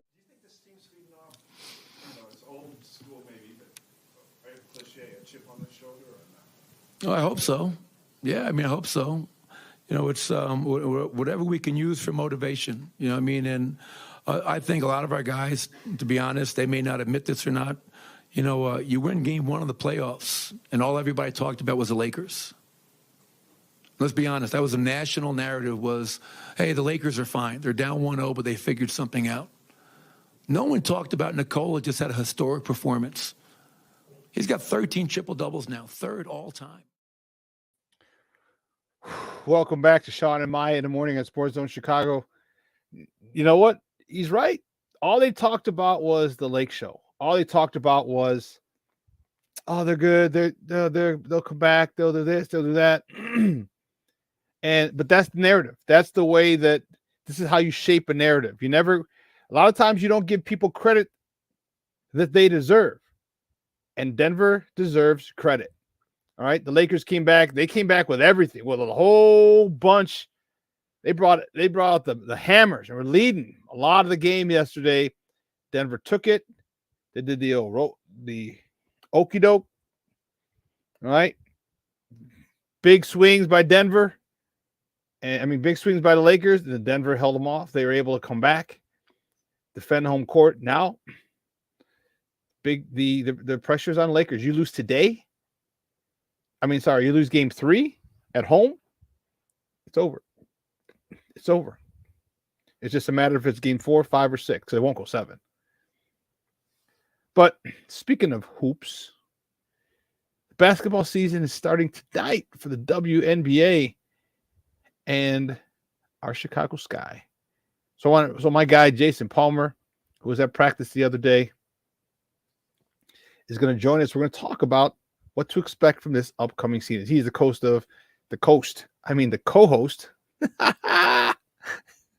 He's the co-host of one of the shows here on Sports Zone Chicago. That's What's Up, Cuz.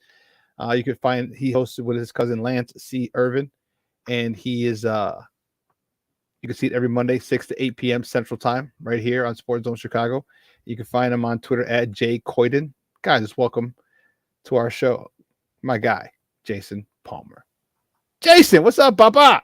Hey, man, happy Friday to you. And, man, summertime shy, kind of sort of weather. It's 70. That counts as summer for Chicago, right? You were at the Sky practice. They start tonight up in Minnesota against the Lynx. It's going to be a different team. All right. There was a mass exodus. 4 of the 5 starters are gone. Candace Parker's gone. Annie Quigley's gone. Courtney Vandersloot's gone. Like, man, dude, whew. And Coach James Wade just barely got in. One more player yesterday before the deadline. What's her name? Sika Kone got her in just before the roster. Dude, he's putting stuff together last minute. What can we expect from this team if this just by the optics of having added players literally minutes before the deadline is due? I think we can expect what happens when you are adding players minutes before the roster is due. That's what I expect this year for the Sky. Look, fans, we have to temper our expectations for this team. For the past 3 seasons, the Sky have actually helped us get through the baseball season here in Chicago, without a doubt. As disappointing as the White Sox have been the last couple of seasons, the Cubs the last 3 seasons, the Sky was a nice alternative to have, culminating with the championship that they got in 2021. But, last year's team, a veteran team, went pretty deep in the playoffs, couldn't quite make it. 2020 in the bubble, they started making their run. People really started getting interested in WNBA because you were kind of forced to. There wasn't a lot going on during the pandemic, and the WNBA definitely benefited from that.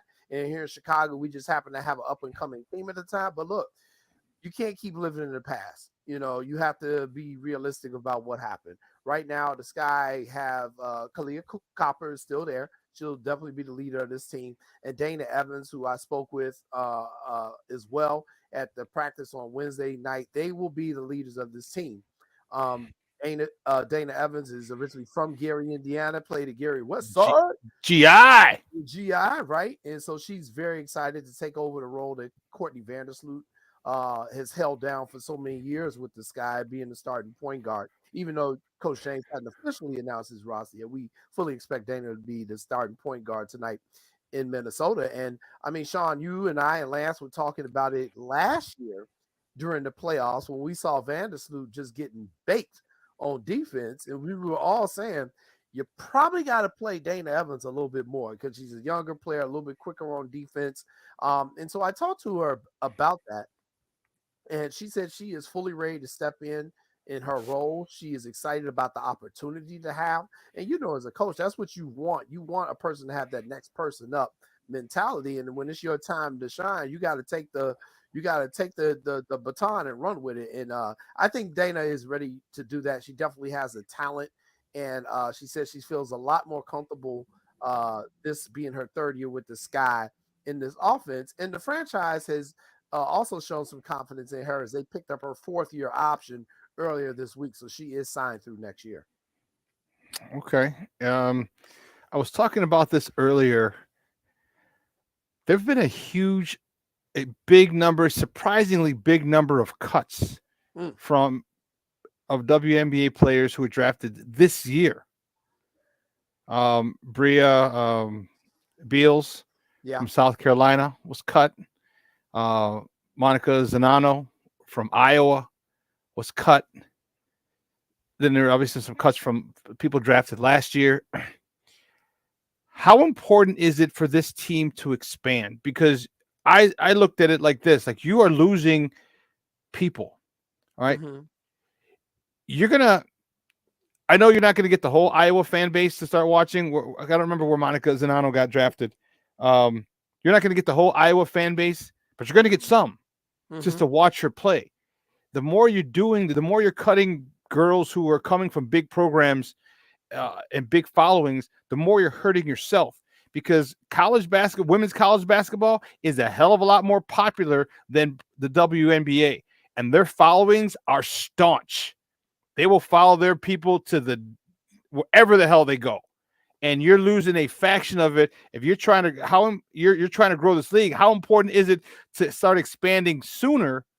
Because the college basketball is at its highest, and you want all these girls getting into the WNBA, but there's only, I'm not a math major, but I do remember 12 times 12 teams and 12 people per team. That's 144. That was the last one at the lower right-hand corner in the column of 12. All right. I remember, damn it. Okay. I memorized those suckers like the son of a gun. You gotta add more slots. And the only way you add more slots is more teams. How is the WNBA gonna, address this, getting more talent in? When can we expect expansion from this league? Well, first off, shout out to your mom for making you get the multiplication tables just like my mom did. It was all posted up on my wall. And you're right, 12 times 12 was in the bottom right corner, 144. So 1 through 6, 7 through 12 on the bottom. So good job, Shawn's mom, for making him do his multiplication tables.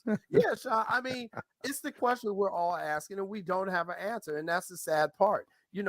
Players are getting cut because there just aren't the numbers. They're not the spaces available. And so that was one of the questions we posed to Coach Wade, as he was still in the process of filling out his roster. Like, well, how active can we expect the Sky to be on the waiver wire? And he said, it's a little different in the WNBA because there's already so much talent in the league. And then you're putting even more talent on that waiver wire. And he said that you got to think about not just the talent, but who's going to be a good chemistry fit. What is your injury situation looking like, which is also hurting the Sky right now. So it's not simple as going on there on the waiver wire and picking someone up. And then shortly after he said that, he went on the waiver wire and picked somebody up. So I think what makes the WNBA also such a unique league is because of the time of the year that they're playing. So you still got some of the top players are still maybe playing with some of their overseas teams. If those teams are in the playoffs, obviously nobody's playing in Russia right now. That care of that one.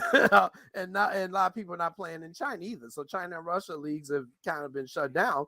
So you do have more players available at the start of the season, but there's still a few playing in Turkey and some couple other places out there. So they're taking up those roster spots. But it is essential to me for the WNBA to expand. You have to get this thing to at least 15 players within the next year or two, because you need to add the jobs. And I think you hitting the nail right on the head when you say these players have followers in college. I Big mean, time. look what Angel Reese has. Look what Angel Reese has. She's still in college. If I was her, I would never graduate. I'd be like, don't I have 12 years of eligibility or something? Because Yep. she's making so much money with the NIL deal, and she's got so many followers. The Sky cut their second round pick, Crane Trailer. She got cut. She was a player who they drafted the second round this year. She didn't make the team, so she's gonna cut. So there's talent out there. We will see what happens. Now, the other thing that makes the WNBA such a unique situation is, this is a women's league. So right now, Ruby Hurd is off on maternity leave. Even for the Sky and for Phoenix, Skylar Diggins just had her second child, I think, like last week. So Skylar won't be back with the Mercury at the beginning of the season as well. So, there are all these little different dynamics that you have to consider with the WNBA. And I think they have to do a combination of two things. I think you got to expand to more teams, and I think you need to expand the rosters. I don't see why they haven't expanded the rosters out to 15. I know there's some economics involved with this, but again, you got to invest more money into the product. And I think you're going to get a bigger return because let's just be honest. They're starting their 27th year of the WNBA. It's never been as popular before as it is today. And so the product is speaking for itself. The people are tuning in, they're watching, even, guys who wouldn't watch women's basketball, they'll tune in for a few games. And I think the TV contract deals that they have are great as well. The Sky will be, you can see all their games locally on the U and on the Marquee Network. And then they'll also have a couple games on nationally televised games on ABC and ESPN. So, that is the question that we keep posing to the WNBA, and we're just not getting an answer. And I just hope they don't fumble this opportunity to continue to grow the sport. Yeah, they hope they better not. And guys, we're joined by Jason Palmer. He's co-host of one of the shows here on Sports Zone Chicago, and that's What's Up Cuz, that he hosts with his cousin Lance C. Irvin every Monday night, 6 p.m. to 8 p.m. Central Time. Make sure you tune in and follow him and watch him and his cousin. They go at it. They are in the know. Chicago basketball royalty, man. They get it damn near every week. You're right, man. I'm looking forward to it. You're right. It's at its peak. And I'm not saying it's not going to get higher, but it's as high as it's ever been. And you got to strike now. And if you strike now, all right, then you need a partner. So you're going to need someone to create a team or to, buy into a team. There's going to be something. How do they go, or how do you think they decide who the next city is? And if it was up to you, where would the next city be? So that's a great question. I think actually the state you just mentioned to be your next team. Somewhere in Iowa. So what the WNBA has to do is you have to look where there are these large, insanely fanatic bases in these small college towns. Because trust me, you put a WNBA team in Iowa, they're going to be the team for Iowa. Iowa doesn't have any professional teams, sports teams. You put a team in Omaha, Nebraska. Nebraska's got a huge following of Cornhuskers football, basketball. The College World Series is played there for baseball. I mean, it is huge. I think Iowa and Nebraska are two states you need to look at. You can't look at this and say, oh, we got to get in the largest markets. You can only do so many LAs, New York, Dallas, Houston. You can go in those markets, but there's only so many of those. But if you go with places where they don't have a professional sports team, I guarantee you those people will come out and support that team like you have never imagined. And especially if you're taking players from the large state universities from those states and putting them in your league. Now you're bringing someone who already has a following. This is the politics of sports that we often kind of gloss over, but it is the reality of sport. So I think they should be looking in the Midwest. I think you should be looking at like an Iowa. I think you should be looking at a Nebraska. I think. What about in the Midwest, in the Mid-South, or like in the Carolinas? one, it's a basketball haven. All right, Tobacco Road. Two, now the Dawn Staley. I mean, first of all, UNC is always their women's basketball team is still a powerhouse. There's nothing crazy, but they're still rabid fan. Put it this way, they're still rabid fans following that basketball. But now the Dawn Staley's down in South Carolina, tearing stuff up. That following has grown, has multiplied crazy. What about down in New Orleans? Now that Kim Mulkey is down there in LSU. Those places that you talked about have good college basketball teams. God forbid one of the teams drafts one of their stars from the state, because we know that never happens. Now you're bringing that, like you said, you're bringing that fan base from LSU right to the New Orleans team, right from South Carolina, right to the Carolinas team. You know what I mean? It doesn't have to be South Carolina. It just could be the Carolina Dream or the Carolina whatever, and it represents North and South Carolina. And that would be, I think that would be a good spot for a couple good spots for them to just bring the fan bases right, already intact, rabid fan base. Why not? I agree. And so, and to speak on what you're saying, Swin Cash, Basketball Hall of Famer Swin Cash, is currently a high level position with the New Orleans Pelicans, the NBA organization. But I think Louisiana would definitely be a prime target with Kim Mulkey down there just bringing the championship. You got Angel Reese, who's getting ready to come out next season. New Orleans definitely will be a spot. You will definitely, or even if you don't want to do New Orleans, let's say you do Baton Rouge or kind of any of those other areas down there in Louisiana. Angel Reese has got 1.1 million followers right now on her social media program. You'd be a fool not to make a draft. Harness that. Right. Make New Orleans the number one pick as the new draft team and get Angel Reese down there. That makes a lot of sense. You spoke about the Carolinas. I could see Charlotte. I could also see South Carolina in Charleston. Charleston is a growing city. It's where my ancestors are from. Everybody knows that. I go down there. My mama and my daddy from Charleston. So all my cousins and them, they down there. They and them fools be calling me, could you get us tickets, cuz? So I definitely think the Carolinas are a spot you could consider. Louisiana, Iowa, Nebraska. That's why I'm saying it's not just add one team, it's add 2 or 3 teams at this point. Yeah, it's not 1 or 2. I think you could probably get away with adding 4, and just that way you'll have 16 and you could break the conferences down more evenly. Right. And 8.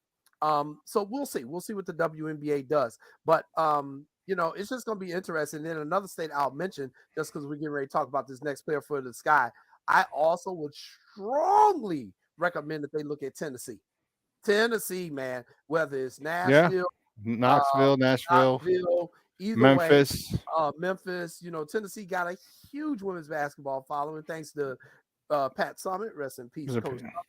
But it's got a huge women's basketball following, and so I think Tennessee could also be considered. But I'll say that because the Sky, they made a splash in free agency. They signed Isabel Harrison, who played her college basketball at the University of Tennessee, and we were expecting Isabel to be a big part of this team this year. And actually, we were lining her up as a guest on What's Up, Cuz. And Isabel unfortunately suffered a knee injury. The team has announced that she will be out for an extended period of time. They wouldn't say how long. We don't know the extent of the injury, but Isabel was a player they were really counting on, and to not have her going into the season is something that's really going to hurt James Wade here. And we'll see what they can do with this. But Isabel will not be with the team for an extended amount of time. So, Coach Wade, I'll say this, going to practice, this is the most I've ever seen James West in the years that I've known him. This was my first time meeting him in person. He also says hello to you and Maya as well. We're forming a relationship with the Sky to bring more of their people on our network of shows here on Sports Zone Chicago. But you can see the stress on James's face, man. He is not just the head coach, but he's also the general manager. So, he's wearing 2 hats here. And so that's already stressful enough. And then he's dealing with injuries. He's got a player who's off on maternity leave. And God bless Ruthie and her new child. So this is going to be a very challenging season for Coach Wade. I think it's going to be the most challenging that he's had in his time here in Chicago. And we will see what happens. Again, being at the practice yesterday and being able to see them firsthand and seeing the players move around, you can tell that right now they don't have the chemistry. They just don't have it. You put that large influx of players in there, it's going to take some time for everybody to get used to everybody on court and, hey, where are you going to be playing? Hey, where are you going to be playing? But, the ladies are working hard. They're working to get things together, and we'll just see kind of where it goes here. But I think the fans have to realize that 2021 was a great season. It is over. We will always be able to celebrate that 2021 championship, but it's probably going to take a couple years for them to rebuild this thing with the Sky. And I'm just going to be there for all of it because I enjoy covering the WNBA. I like the talent that these ladies possess. And right now, again, with our baseball teams being where they are, I need something else to cheer for right now in this city. So we'll see what the Sky can do, Shawn. And, we're always appreciative of our coverage here on Sports Zone Chicago and how we try to highlight a lot of different sports and highlight our different teams here in Chicago. So it'll be interesting. And to see the full report on the Chicago Sky, you can go to my website, jcordenreports.com. I will have my story up within about a half hour, which is going to preview the season because the Sky, they will tip off tonight up in Minneapolis against the Minnesota Lynx. Jason, great stuff, Papa. You have a good weekend, but before you go, let everyone know where they can find you online. I know you said jcordenreports.com, but let them know your show, let them know your Twitter handle, let them know where they can find you. So on Twitter, you can find me at JAYCOYDEN, Jay Coyden. Check out us on What's Up Cuz every Monday night at 6 o'clock from 6 to 8 p.m. We will be having a show this week as well. We will not be live, but we will have a show this week. So look forward to that. We're going to have more exciting guests, and we'll be talking a lot about the NBA playoffs and what's going on with that. That's going to be interesting. We may be talking about the NBA finals by the time we get the money, the way this thing is looking. Man, who are you telling? We'll see if Denver can sweep the Lakers. I never thought that was going to happen, but, we'll see, man. But, tune in every Monday night, man. Great stuff, Papa. We'll see you on Monday. See you Monday. Have a good weekend, y'all. All righty. Guys, that's Jason Palmer from What's Up, Cuz. We're going to take a quick break, and guess what? On the other side of the break, man, I am fired up. I'm fired up to talk to my man, Jacob Infante, because, listen, the draft's over. The UDFAs are signed. The rookie mini camp was happening. They took their pictures already. You know how, I don't know if I want to say crazy. People were mad at Darnell Wright for taking his promo pictures with sleeves on. I'm looking at Twitter, I'm like, you're mad? And the guy didn't want to, he didn't want to come out and say it, but I get it. Like, you're a lineman. Linemen don't ever wear sleeves. But you don't come into Chicago in an outdoor city. I mean, outdoor city. I mean, we play outdoors. Of course, the city's outside, knuckleheads. But an outdoor city and wear sleeves inside.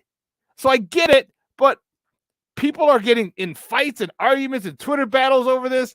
Dude, it is this fan base is rabid. They are passionate. Every little thing you do, they have something to say. We're going to talk to our guy from Windy City Gridiron, Jacob Infante, on the other side of the break, folks. So don't go anywhere. Keep it locked right here. Shawn and Maya in the morning on Sports Zone Chicago. Hey, it's your boy, the SuperBack, Shawn Sierra, and be sure to follow Sports Zone Chicago on all social media platforms, on Facebook, Instagram, and our Roku channel. You can find us at Sports Zone Chicago, and on Twitter, we are at Sports Zone Shy. Also, be sure to download our mobile app so you can take Sports Zone Chicago with you on the go.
Got it done here.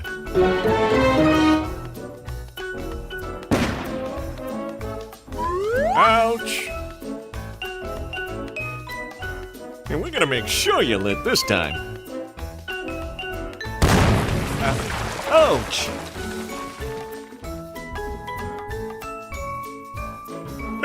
You're not gonna get me this time. Ow, Manny! Whoops!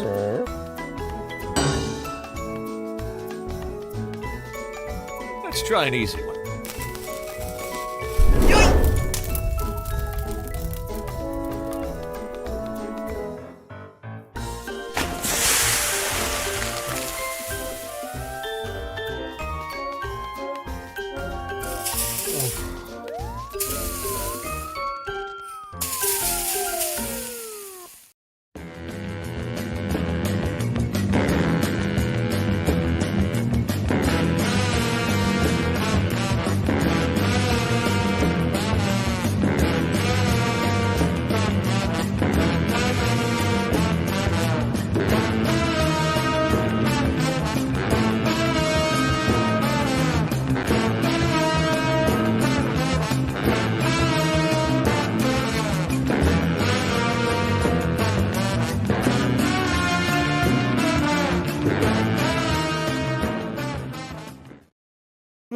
Welcome back to Shawn and Maya in the morning on Sports Zone Chicago. Those clips put together by my man, Steve Weekly. Great stuff. That was Roshan Johnson. And a lot of talk about him. I was on a podcast last night, and we were talking about him as well. They're a little more upbeat, some people are saying he's overhyped. It's too much, whatever, right? Good to have our draft picks having a lot of conversation. Okay. Good conversation. And of course, where there's good, there's always going to be bad. Very rarely you're going to find a draft pick where everyone's like unanimous in their decision. People are like, well, you should have got an edge rusher instead of Darnell Wright. You got to rush a passer. Okay, I get it. It's a valid point. But at this point, the hay's in the barn. Okay. The hay's in the barn. There's still some things you can do. Yeah. But my next guest, he and I are going to talk about this, and dude, I'm getting fired up already. I haven't even started talking to him yet. I'm just thinking about this. Talking Bears gets me going. All right. I love this team. I'm a Bear fan through and through. And talking Bears is something that I enjoy. And this guy is the lead draft analyst for Windy City Gridiron. You can find him on Twitter at Jacob Infante 24. Guys, just welcome back to Shawn and Maya. Jacob Infante. Jacob, what's up, Papa? How are you? Hey, Shawn. Appreciate you having me, man. Dude, you just graduated, if I'm not mistaken, correct? Yeah. No, just last week, actually, a week ago today. So, congratulations, man. Yeah, no, I appreciate it. So I'm a lot going on. It's a exciting time for sure, but that's making up for the fact that there isn't a whole lot going on with the Bears right now. So I'm certainly not complaining. That's for sure. Well, after the rookie minicamp, there really isn't anything going on. We're just kind of waiting on pins and needles. Does he sign? Do we trade for someone? Do we sign a free agent? Do we, get someone off the street? There's just a lot of hope and a speculation. We haven't talked since the last time we talked was before the draft. So talk to me overall. Give me your. We'll talk about it in the broad sense. Give me your grade for the draft. Just that first, and we'll go into specific picks after that.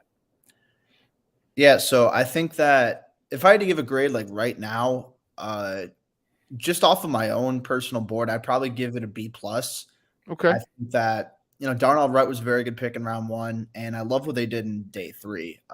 Literally the only thing that's holding him back is I think that I personally would have done day 2 a little bit differently. But in the grand scheme of things, you filled a lot of needs. You added a lot of really good young talent. And I think this roster's a lot deeper and has a lot more of an encouraging future than it had heading into the draft. So I think the big thing first and foremost is you got an offensive tackle. You got a guy who's going to start day 1. You fix that. You fill that up. So I think that's the most important thing to come out of this. But you also got a handful of, quality talents on both sides of the football. So Overall, I thought it was a good draft. So B+ is probably what I'm going to stick with right now. Why did you give it a B+ instead of an A? I'm going to see what your thought process is, because I gave it a B+ as well.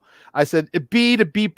My ceiling would be a B+, but B or B+ right now. But why did you give it only a B+ and not an A- or an A like some people gave it?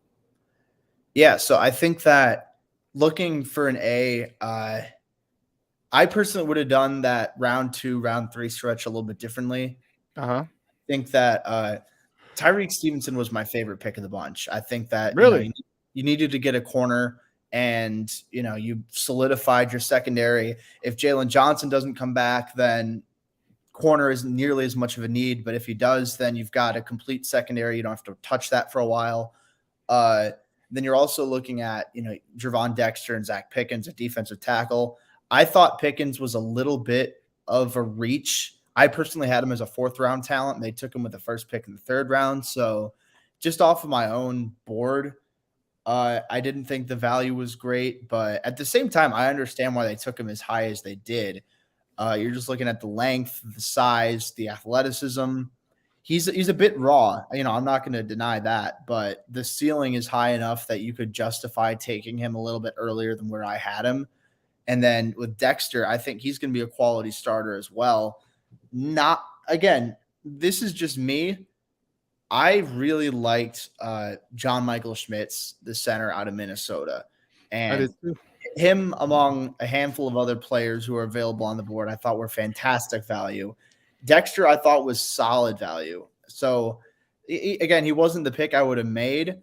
But you're also looking at one of the worst defensive lines in the NFL, and now you added 2 young guys with high athletic ceilings in Dexter and Pickens. So I don't necessarily know that you're going to look at I just totally blanked with where I was going. But that rarely happens to me. Dang. All right. Well, I gave it a B+. I gave it a B+ because they didn't attack the edge, and it didn't have to be in the first pick. It could have been in the 2nd or even a 3rd or even day 3. Just give me an edge. And I know you got some UDFAs and stuff like that, but give me an edge. Give me a draft. Spend a draft pick on an edge for me, and I think I would have given it an A. Obviously, we can't truly grade this draft until they actually perform. But for him acquiring the talent to fill specific holes, him addressing the needs, I think he got them. He got almost all of them except for the edge. Had he got an edge, I would have given it an A. Initially, I would have given it an A. But that's why I gave it a B+, because you didn't attack that edge. You didn't address the edge in the draft where you can get a good player. So that's why I went. But everything else, man, I was on a podcast last night, and I was saying I love everything he's done. And we looked at the depth chart, and there's competition everywhere. Jacob. I don't know what I was going to say. There's competition everywhere. And to me, that is why I gave that a B+, because you drafted guys and they're going to compete. And if they don't win the starting gig, guess what? They will most likely be in a rotation. I'm looking for 4 to 6 guys, maybe even 7 to be contributors. Like legit contributors, not just special teams, although that's a very important phase of the game too, but legit contributors on offense, defense this year. Yeah, I think that's a fair expectation. I mean, you're looking at, I think Dexter and Pickens especially, I don't know if either of them are going to start week 1, but they'll definitely be in the rotation. And then down the line, I think there's a chance for them to take that job. And I think, Wright's going to start right away. Stevenson's going to start right away. And then a little bit farther down, you look at Tyler Scott, who, the Bears have a bit of a crowded wide receiver room right now, which is literally the exact opposite problem they had last year. So it's a problem I'll take 100%. And Roshan Johnson, again, I don't know what he was doing, falling as far as he did to 115. I think that, especially if he went somewhere other than Texas, you're looking at him as a consensus top 5 running back in this class. Right. So even with, you've got Khalil Herbert, you've got Deontay Foreman, you have a talented Chicago backfield, but I think Roshan Johnson's going to be able to carve out a niche for himself in that offense. And then Noah Sewell, I don't think he's going to start right away. simply because, Tremaine Edmonds and TJ Edwards, they're not going anywhere. Right. And Jack Sanborn, I think after last year, deserved a shot to be the starting Sam linebacker. And, they're not going to be in base. They're not going to have 3 linebackers all the time. So even when they do, I think Sanborn might be the guy that they go with. But Sewell down the line, I think, is starting upside, absolutely. And especially going off of what we saw from him in 2021, I think he looked a lot more fluid. He looked a lot more dynamic. His 2022 tape wasn't bad at all. It was still pretty good in the grand scheme of things, but it wasn't a 21 tape. Exactly. So that's probably why he fell to the 5th round as it was. But if you can convert him back to what he was in 2021, that's a first round pick you were looking at. And he's someone that I personally had as a first round grade, granted, very, very early in the pre-draft process, and having a down year that did knock him a bit down my board. But seeing how he tested athletically, you can see that, all right, maybe that athletic ability is still there. And it was just a new defense that Oregon was going with, which, they did undergo a scheme change, and maybe he wasn't necessarily familiar and comfortable there. So a lot of different factors, but I think those guys, if not, obviously, if not on special teams, I think either of them, any of them on offense or defense could end up stepping into a solid enough role. I'm glad you mentioned Noah Sewell because I like him. I watched him, and I'm like, this guy's not really fast. Like, he hustles. He's got a motor. Don't get me wrong. Yeah. He's and I've said it plenty of times on this show, but I said it again last night. He's the guy that you make sure you don't cut back one too many times because he's coming. Yeah. Right? You cut back that one extra time, you're getting earholed. All right. And as a former running back, trust me, getting earholed is not fun. not for a 245-pound dude running a 4.6. All right, and you literally cutting back right into him. That's not fun. Yeah, that's called concussion, white spots that starts flashing in your. Believe you me, that brings back memories. Just those white flashes, like, oh damn, I gotta pull it together because I only got 20 seconds for the next play. But what I do see is a motor. What I do see is violence. What I do see is good hand violence, good hand technique. Yeah, I said I like him.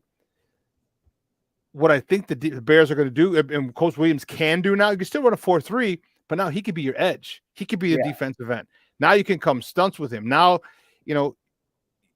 defense, you're not dealing with a defensive lineman, but you're dealing with a faster defender that you're going to have to work on. And if you don't get that twist or that stunt, or if you're used to a bigger, more powerful guy, and in comes a little smaller, quicker, faster guy, it could, and just one play, one play here, one play there, one play here, one play there, it really could screw it up. It could be a key third down.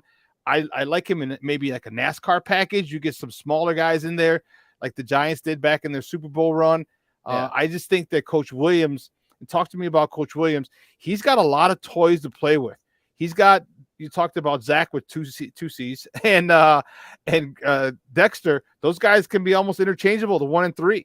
All right, you got Travis Bell, who's a guy who his takeoff is good. Now we can see if it can translate into this level because he played at a smaller level in college. He's got a lot of toys that he can use. Talk to me about how do you think Coach Williams is going to use all of these toys, because we haven't even gotten to the secondary yet. Yeah, so I think there's versatility is going to be the name of the game. Like you mentioned, I think both the D tackles are pretty interchangeable where they can line up. I mean, I personally have Dexter as a 1 and Pickens as a 3, but I've seen Dexter thrive from, a 3 technique in certain packages. I've seen Pickens kick inside as a 1 or a nose or even as far out as a 5. So there's really a lot of different alignments that you could utilize with those guys alone. Sewell, I think, is one of the better blitzing linebackers in this class. And I think when you have his size and his straight line quickness, I mean, it makes sense to project him in some packages as an edge rusher. So, I'd like to see, obviously, if he can add a little bit more in terms of his hand usage and the arsenal he has as a pass rusher. But even with that said, just his size and his speed alone, I think he could be one of the more valuable blitzing linebackers in this class. And he plays with a high motor. He plays his ass off. So I think that's something that's especially very important. And even if, instinct, sometimes he can be a little bit more reactive than he is instinctive, but I think that's something that can develop in due time. And I think especially last year in 2021, I should say, we saw a lot more of like that quick processing, whereas this past year, it was clear he didn't look super comfortable. So again, that's something you might want to chalk up to new defense, new scheme.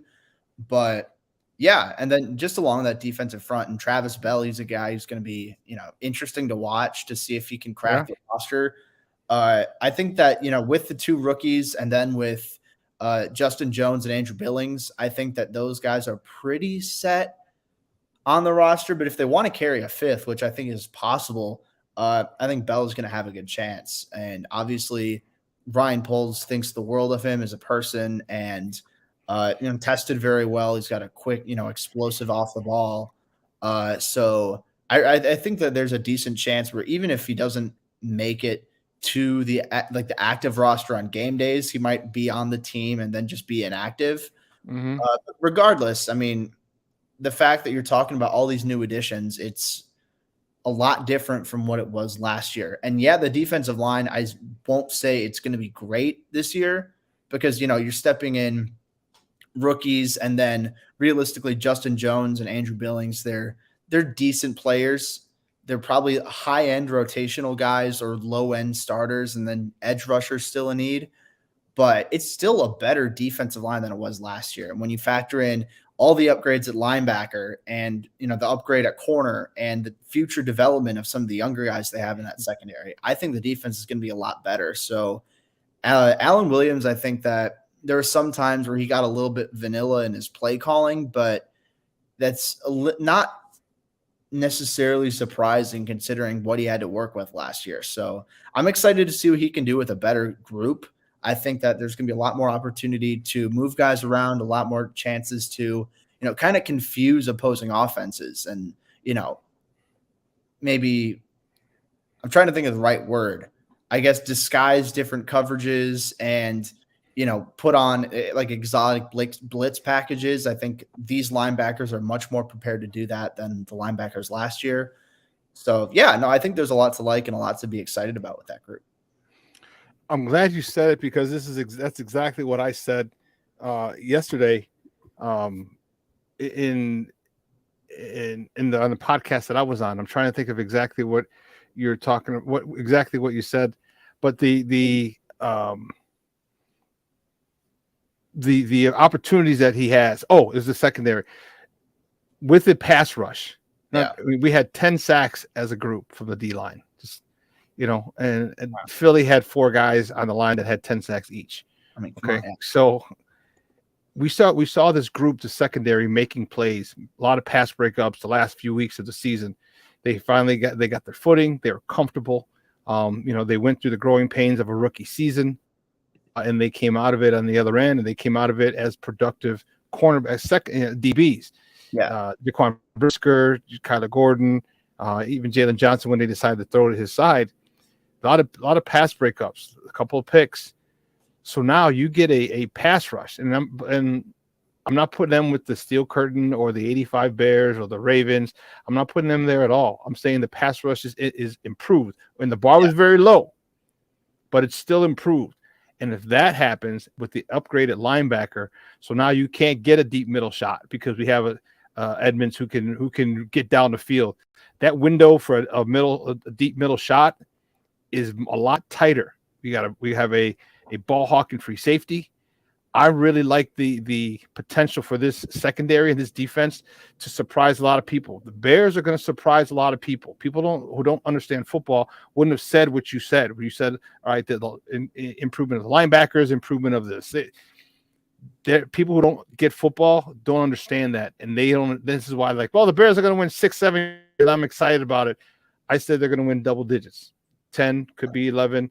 Perfect in a world of a perfect storm where everything goes right, maybe 12. But I'm thinking 10 is where I'm at.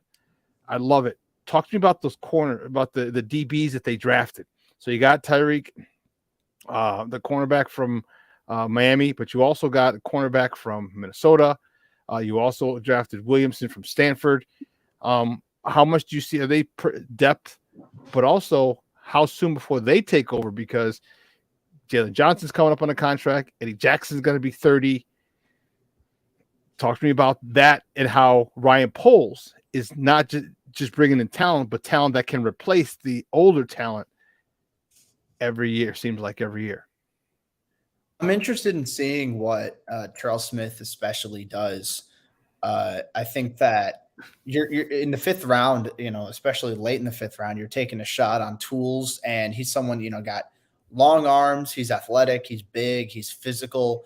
I think there's some deficiencies in his game as a processor, and I think the hip fluidity can improve a little bit, but the sheer speed that he brings and the catch radius and the ability to compete at the catch point is definitely encouraging. And I think he fits the kind of play style that Eberflus wants in his defensive backs. I think he's going to be more depth. He's going to push Kindle Wilder for being the top corner, the go-to corner whenever someone gets hurt. And then you're also looking at, you mentioned Jalen Johnson. His contract expires. Kindle Wilder's contract expires at the end of the year. So that's but Jalen Johnson's got that shoulder that keeps messing up. So you can't expect him to play 17 games this year. No, absolutely. So I think that Smith was a real good flyer to take in round 5. Maybe not as polished or maybe as high of a ceiling as a Roshan Johnson or a Noah Sewell or a Tyler Scott, the other guys they took on day 3.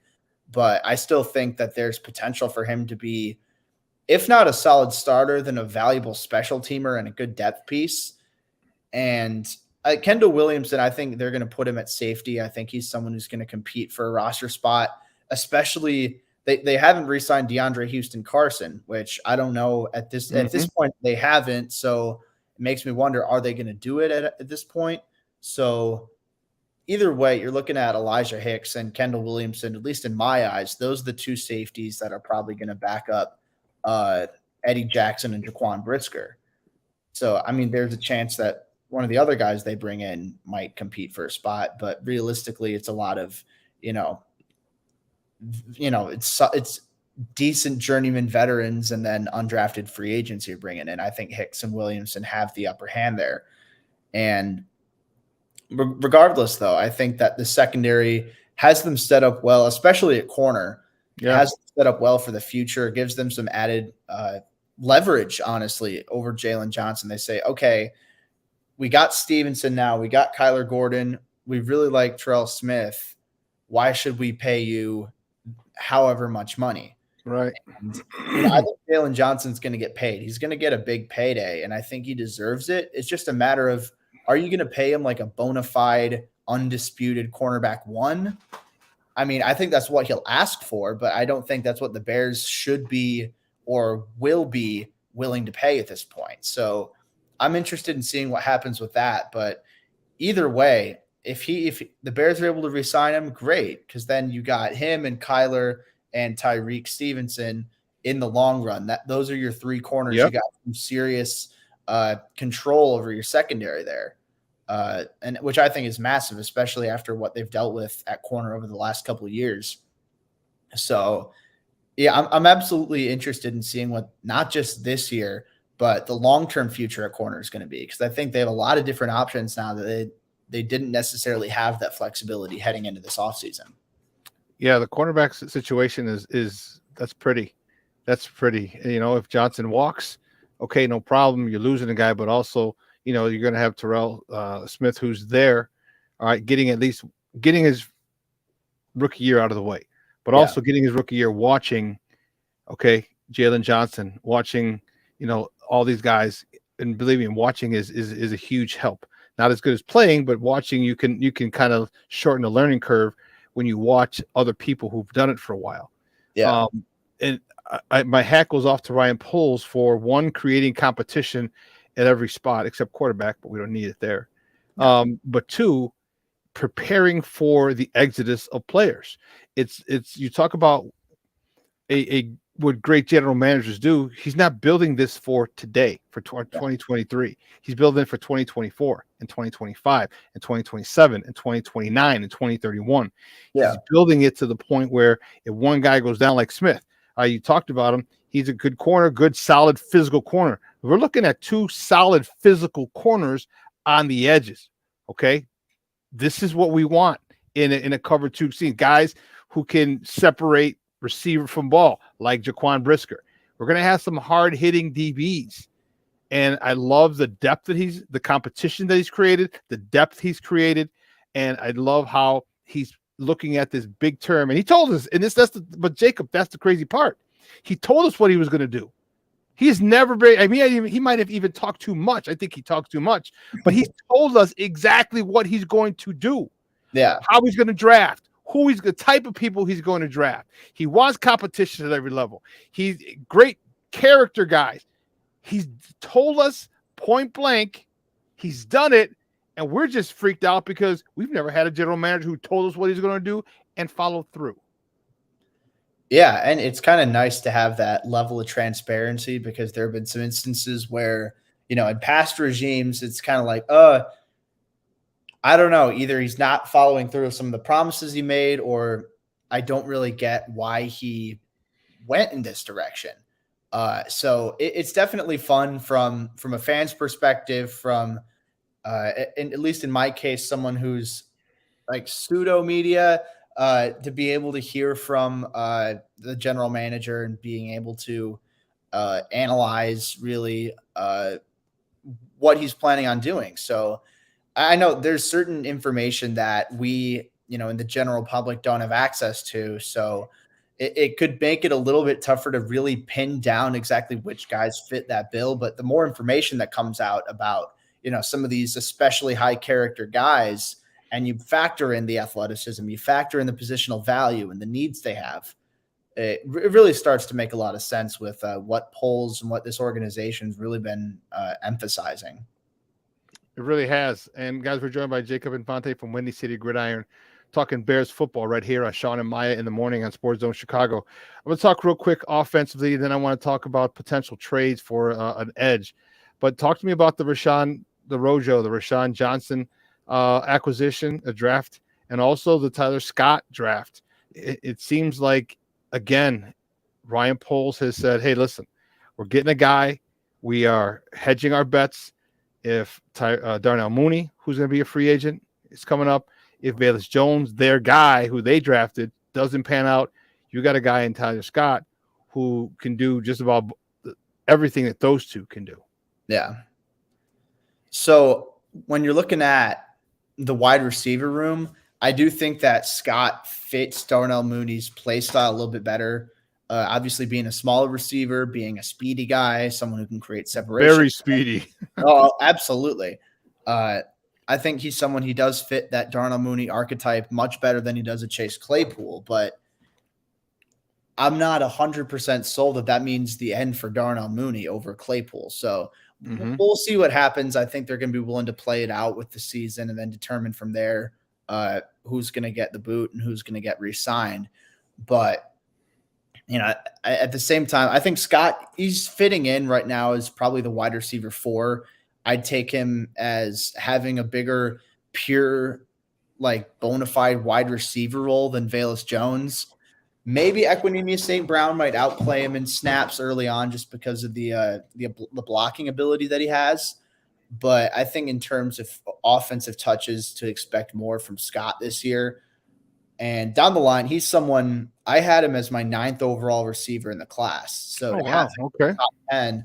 And I thought of him as a round 3 talent. So to get him in round 4, I was especially a big fan of. So maybe not right away. I think the top 3 wide receivers are pretty set in stone, but I think Scott has the potential to be, a solid slot receiver at the next level, a quality starter. Maybe not like an elite player by any means, but in round 4, if you can get a solid starting wide receiver, I mean, that's tremendous value. So yeah, with Scott, I was a big fan of that addition. And then Rashawn Johnson, I mentioned if he didn't play at Texas behind Bijan Robinson, a lot of people would be viewing him as a top 5 back in this class, because you're looking at the sheer size that he has, the power, the straight line speed, the blocking ability, the vision. There's really a lot to like there. And sure, he's not the most dynamic sideline to sideline type of, juke multiple guys out on one run, but he doesn't have to be with the momentum that he brings, with the toughness he runs with the precision he has in his movements. I really think that there's a lot to like with him at the next level. And I think the skill set he has could really see him develop into a starting running back at the next level. And I've been on the record for saying I think he'll develop into the lead back in Chicago. I don't want to say a bell cow, because when you have Khalil Herbert and Deontay Foreman, you want to get them involved in the offense. And I think they will, especially early on in the year. But I think Roschon Johnson's too talented to just have sitting on the bench. So I'm going to be interested in seeing what he can do. I think that it's never a bad idea to take a running back on day 3 when you consider the return on investment you're getting with a lot of those guys. Mm-hmm. So I'm a big fan of it personally, and taking a shot on someone with, maybe some untapped potential and someone who's got a bit of a lighter workload at the collegiate level. Oh yeah. I think it's definitely worth taking a shot there in round 4. That's exactly what I was going to say. His legs are fresh, right? Yeah. His legs are fresh. And so you saw his repertoire is complete. He is a complete running. He's a 3-down back, which is, and some people have talked about his lack of breakaway speed. Show me all the running backs who have breakaway speed. You know what I mean? Yeah. It's okay if you don't have breakaway speed. The most important thing you need to have is vision. All right. That is the most important thing. Because if you can't hit holes, you can't see things. You're not going to get out into the open spaces. And in the open spaces, he's got good speed. Not great speed. He's got good speed. And I'll take good speed. Him as a whole package, I will definitely take. And I think you're right. I think by the end of the year, he will be starting. He won't be a bell cow, like you said, because those other two running backs definitely have a lot to offer and can really, add to the potency of this offense. But I think this guy is. I'm looking forward to seeing all the hype, because he couldn't be physical in rookie minicamp. So I can't wait till training camp. I can't wait till preseason. That's what I really want to see him. And the one thing you talked about was his lack of jukiness and shakiness. Excuse me. You don't need to have that. Yeah. He wasn't jukiness and shaky, and he still he led the league in missed tackles. Yeah. Right. So, and broken and missed tackles. So there's a lot to like about this kid. And I remember Ryan Poles has said that they did tons of drafts. He goes, and not one of them did they have Roschon Johnson falling to the 4th round.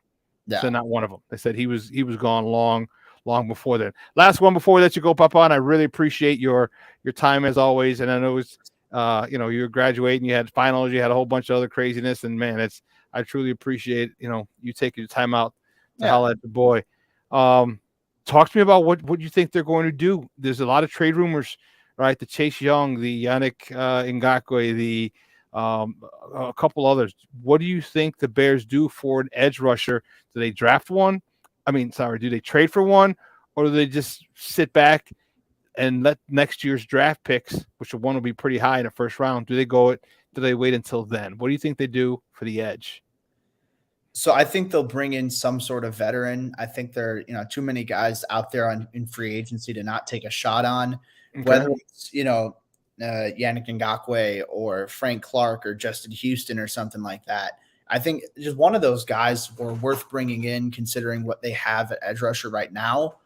You're looking at DeMarcus Walker and Rasheem Green as the 2 additions, and then Travis Gibson and Dominique Robinson. But Gibson's contract's expiring at the end of the year, and he didn't live up to the expectations. Dominique Robinson had some flashes, but overall wasn't all that great this past project year. Still a project. Yeah. Oh, no, absolutely. And then, Walker and Green, Walker had a solid year with the Titans, but, surrounded by a lot better talent than what he will be in Chicago. So I think it's, apples and oranges there. And then Green's a solid starter, but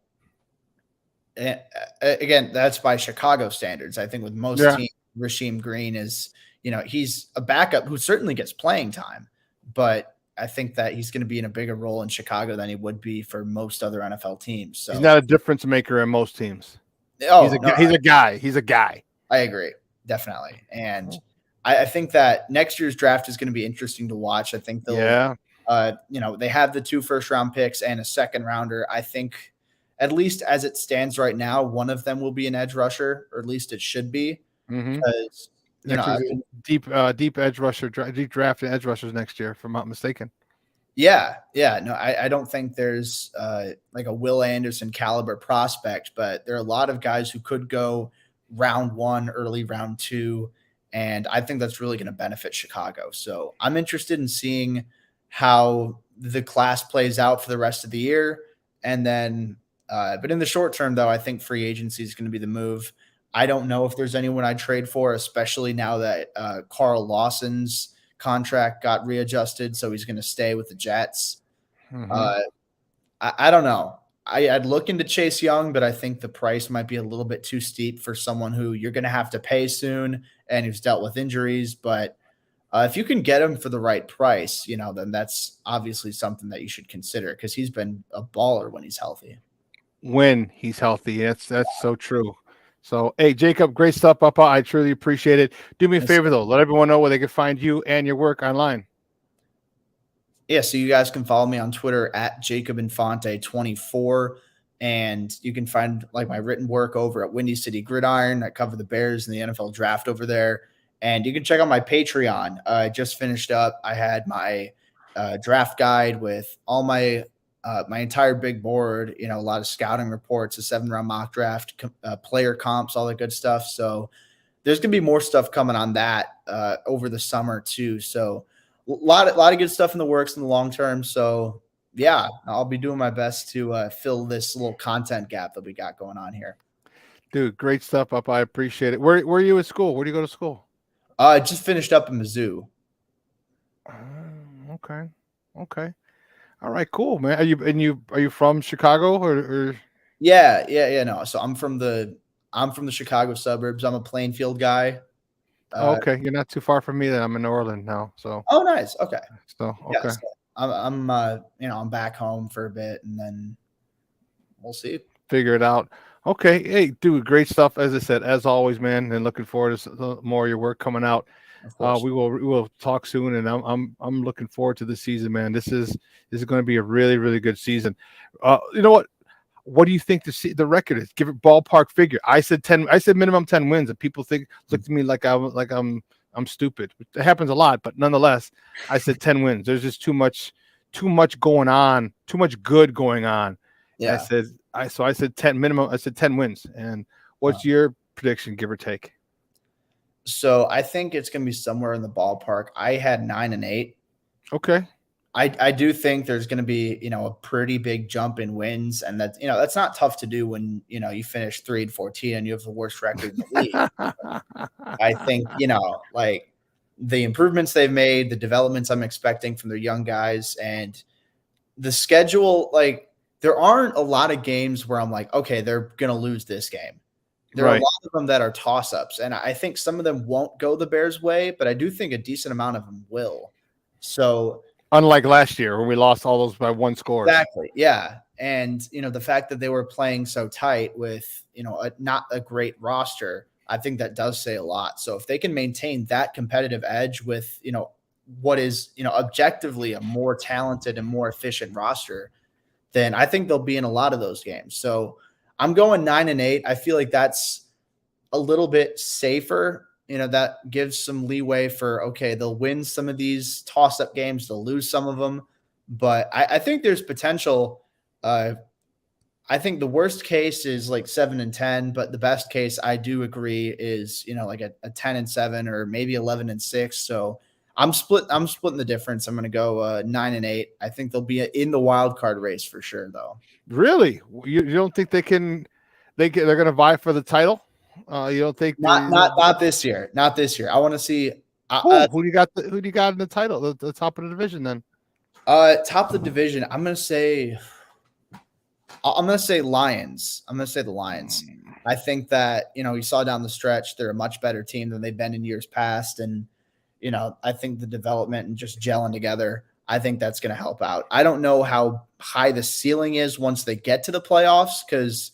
I don't know how a Jared Goff is going to fare once he's like Jalen Hurts in the divisional round. But I think the Lions will take that. But it's going to be a really competitive division this year. I think that I mean, they got guys out for 6 games. You know, we want to gamble and shit. Yeah.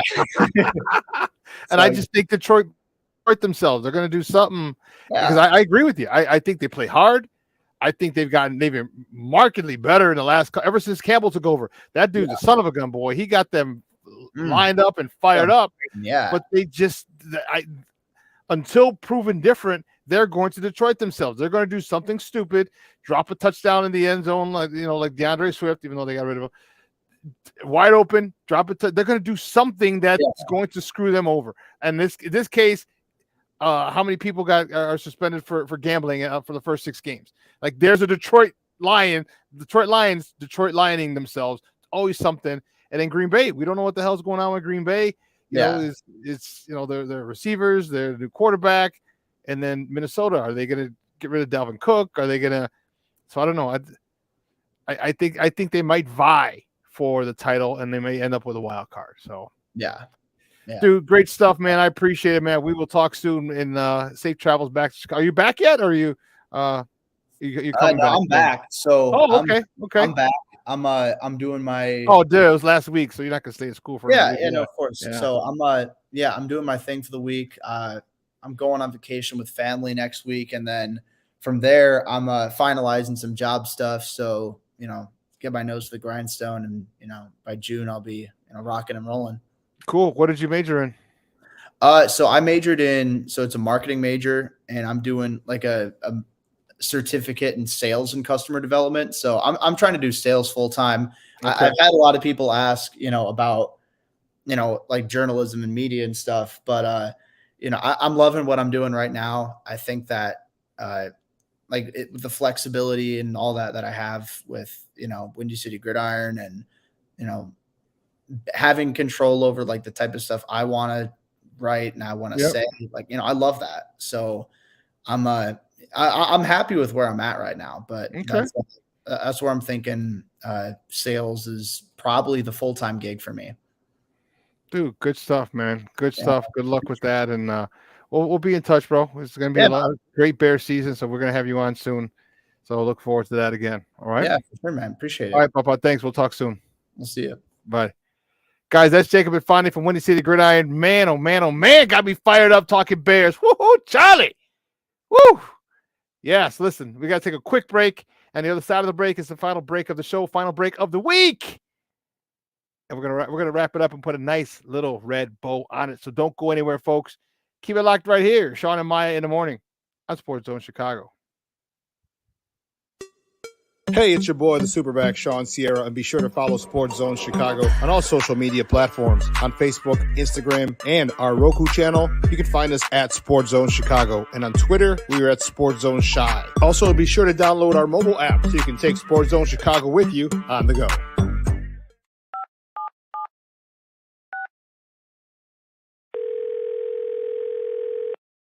Yeah, hello. I'm really not sure if this is what you all do, but I really don't have anywhere else to turn. Hi. I don't even know why I'm calling right now. I'm sorry. My thoughts are going a mile a minute. My kids are out of state. My buddies from the Army are all gone now. I'm really alone. I left the service last year. My mom just passed away a few months ago. I miss so much time with her. I keep getting calls about the bills, and I'm trying to get a job, but I feel so stuck. Okay, ma'am. I'm glad you called. Okay, sir. Let's stay on the line and walk through some things. Thanks. Okay. Thanks a lot. Thank you. We're looking for a few heroes, mentors, trailblazers, innovators. A passion to change lives, spark curiosity, open hearts, and awaken minds. Help students answer the question, who am I? This could be your calling, but this is no job. It's the journey of a lifetime. Be a hero. Be a teacher. Every day we take steps to keep the people we love safe, but some health risks are easy to miss. Ticks hiding in the yard can spread germs, like the ones that cause Lyme disease. Mice searching for food can spread bacteria that makes us sick. Mosquitoes lay eggs in standing water and can spread West Nile virus and more. Cockroaches are drawn to water in the home, leaving behind allergens that can trigger asthma attacks. Common pests can threaten our health. Learn how to protect your family at pestworld.org.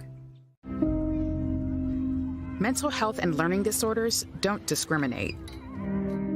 17 million children and adolescents in the United States live with disorders like anxiety, depression, ADHD, and dyslexia. Less than half get the help they need to thrive. Help the Child Mind Institute change these children's lives. Visit childmind.org.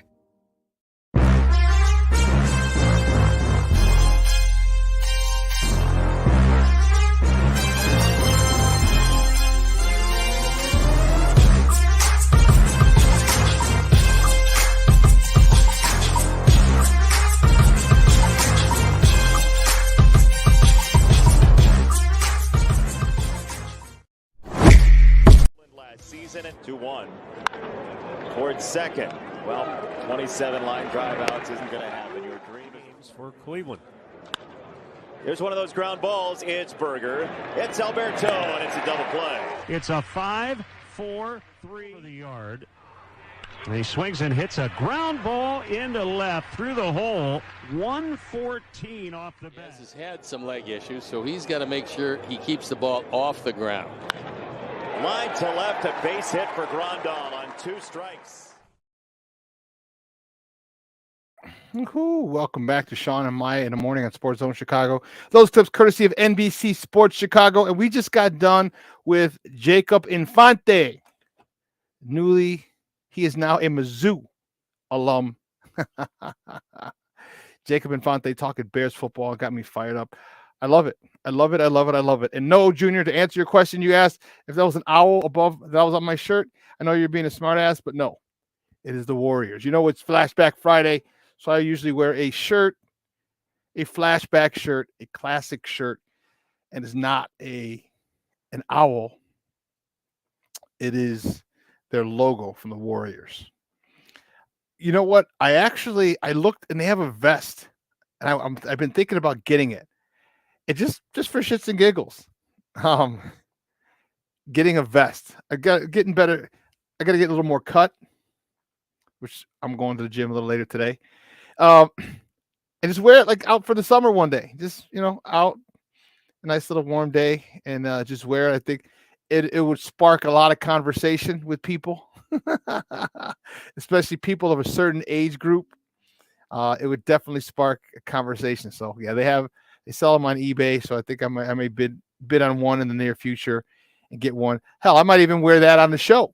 Although I'd probably wear a shirt underneath it because I don't want you guys looking at me and drooling, you psychos. I'm just kidding. Just kidding. I got jokes. Baby. Hey, listen. A lot going on this week. Make sure you check it out. Sox are home. I'm heading to the game tomorrow. I still need 2. I got one person waiting, but I still need 2 people to go with me to get the pullovers. Did I erase it? I think I did. They got the pullovers that they are giving away tomorrow. No, I didn't. This one. Dude, those are nice. And then they had the tickets. The tickets. I just saw it. Then they had the commercial for it. First of all, the commercial they had for it was straight stereotypical Bridgeport wise guys, like a whole bunch of Italian guys is like, how you doing? And wearing the pullovers. Those are nice. So I looked and the pullover or the cheapest tickets are $11, not $7. They've gone up. So I'm trying to getting 4 tickets. I just need 2 other people to go with me. I have one person I'm waiting on to go, and literally just go, get in, grab it, walk right out. Not even get in the stadium. Not even go up the stairs into the stadium. Get it, turn right around, walk out the exit, go grab a drink at Cork and Carry's or Turtles, or just head home. Go grab some breakfast. Who knows? But it's gonna be. I can't wait. If I get it, put it this way: if I get I'll get that. I should wear that on Monday. I'll wear that zip up on Monday. That'll be dope. So I need 4 of them: one for me, one for mom, one for my tia, and one I may just sell. Or you know what I might do, which is really good? Keep it. I kept last year's one. Keep it. Just put it in a plastic bag. Keep it, because imagine 5 years, 7 years from now. Okay, you pull that out and you wear it. Like, oh man, that's dope. That's dope. Where'd you get that? Where'd you get that? I'll be like, don't worry about it. Don't worry about it. Oh man. But listen, 3 hours is come and gone. Unbelievable. I want to thank my guests today. We had a phenomenal. Was I lying to you? I wasn't lying. We had a phenomenal show for you. Brandon Scoop B. Robinson kicked it off at 10 o'clock, talking NBA playoffs, talking Bulls basketball.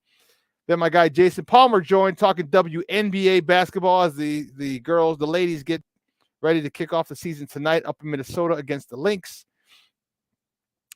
And then Jacob Infante. We just got off with Jacob Infante talking Bears. What a great, great show. Just keep it locked right here, folks, on Sports Zone Chicago. What's up, cuz? I'm sorry. Second City Sports is next here. They'll take you from 12 to 2, a little after 12, or 12:15 to 2:15. They're going to take you on a ride, and they're going to talk some WNBA. They're going to talk some basketball, NBA playoffs. They're going to talk some Sox, some Cubs. So keep it here. Lakina McGee and Sydney Brown on Second City Sports coming up right here on Sports Zone Chicago. So we're going to take a 69-hour break, and on the other side of the break, okay, we are going to see you on Monday. Same bad time, same bad channel, 9 a.m. to noon Central Time. So listen, enjoy the weekend. It's going to be supposed to be rainy today. That's all right. That's fine. Enjoy the weekend. Remember, really, really just have fun with your loved ones. Enjoy it. It's Summertime Shy is right around the corner. So let's make sure that you spend time with your loved ones. Get out, do some cool stuff. And we will see you on Monday. Get your sports fix in. All right. For the weekend, a lot of sports. And we will be back Monday, 9 a.m. to noon. So for my guy who puts everything together, Steve Weekly, for our executive producer, Elliot Baez, for our social media guy, Clarence Council III, and for my co-host in absentia, Maya Akai, I'm your boy, the Superback. I'm your boy, the Superback, Shawn Sierra. You guys have a good weekend, a great weekend. And guess what? I will see you on Monday. Your boy, the Superback. I'm out.